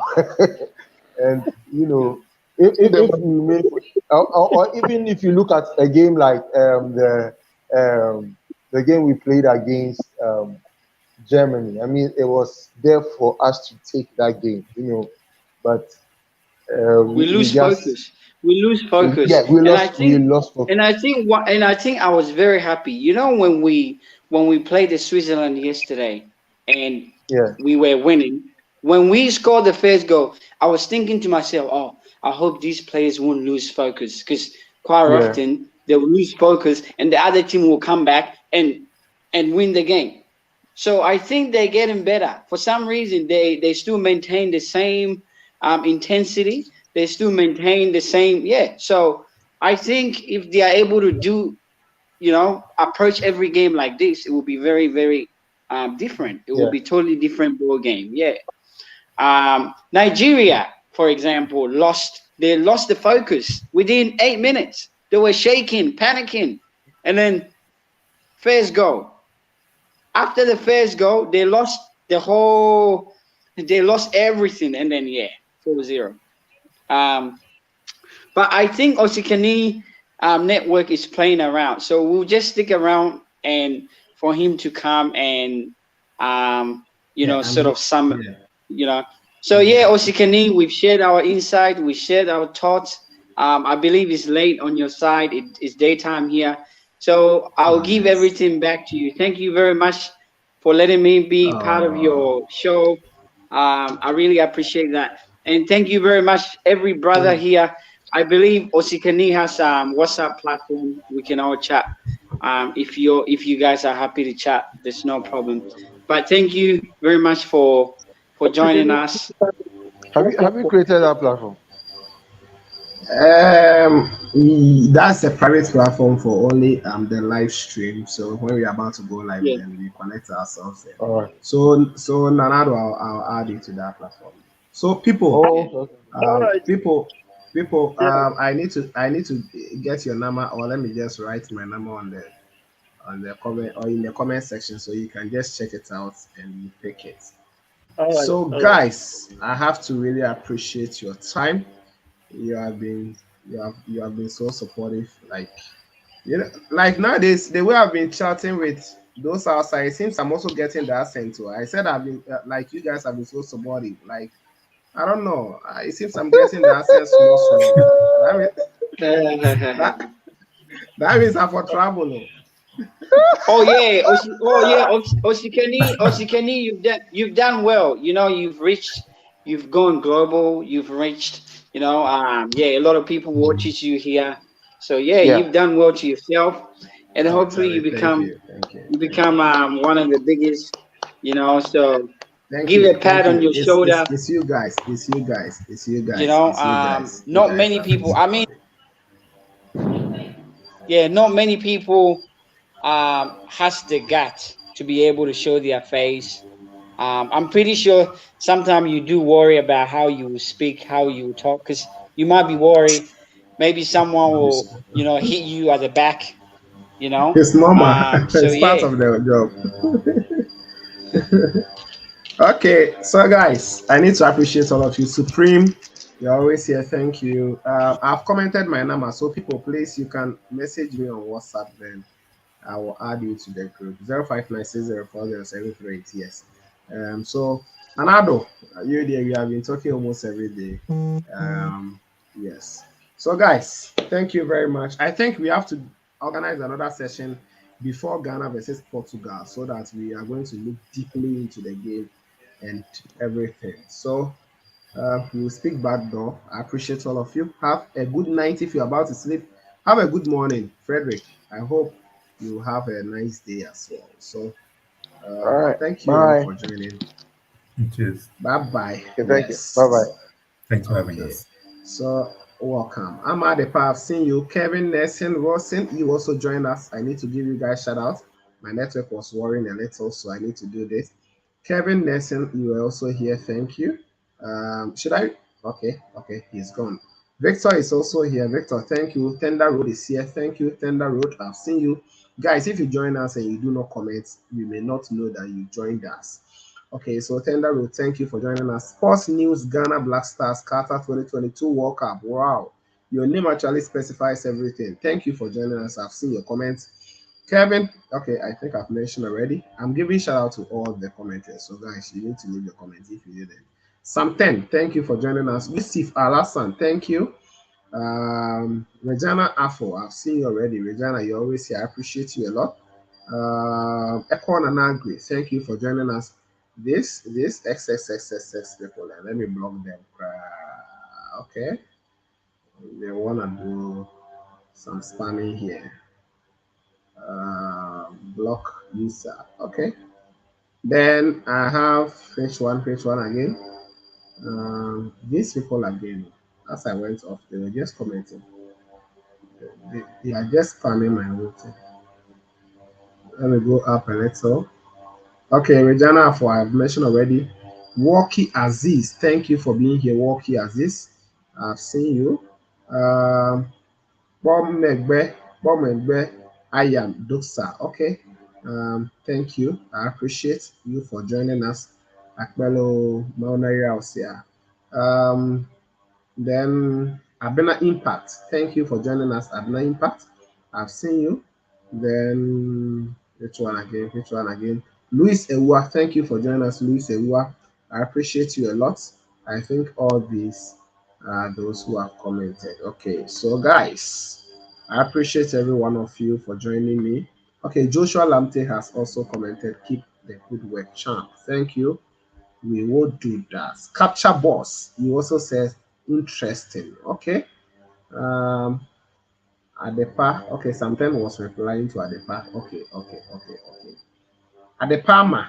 I also appreciate you. I'm Adepa, Regina Forju. Like some ladies are here who are very good at sports. I appreciate every one of you.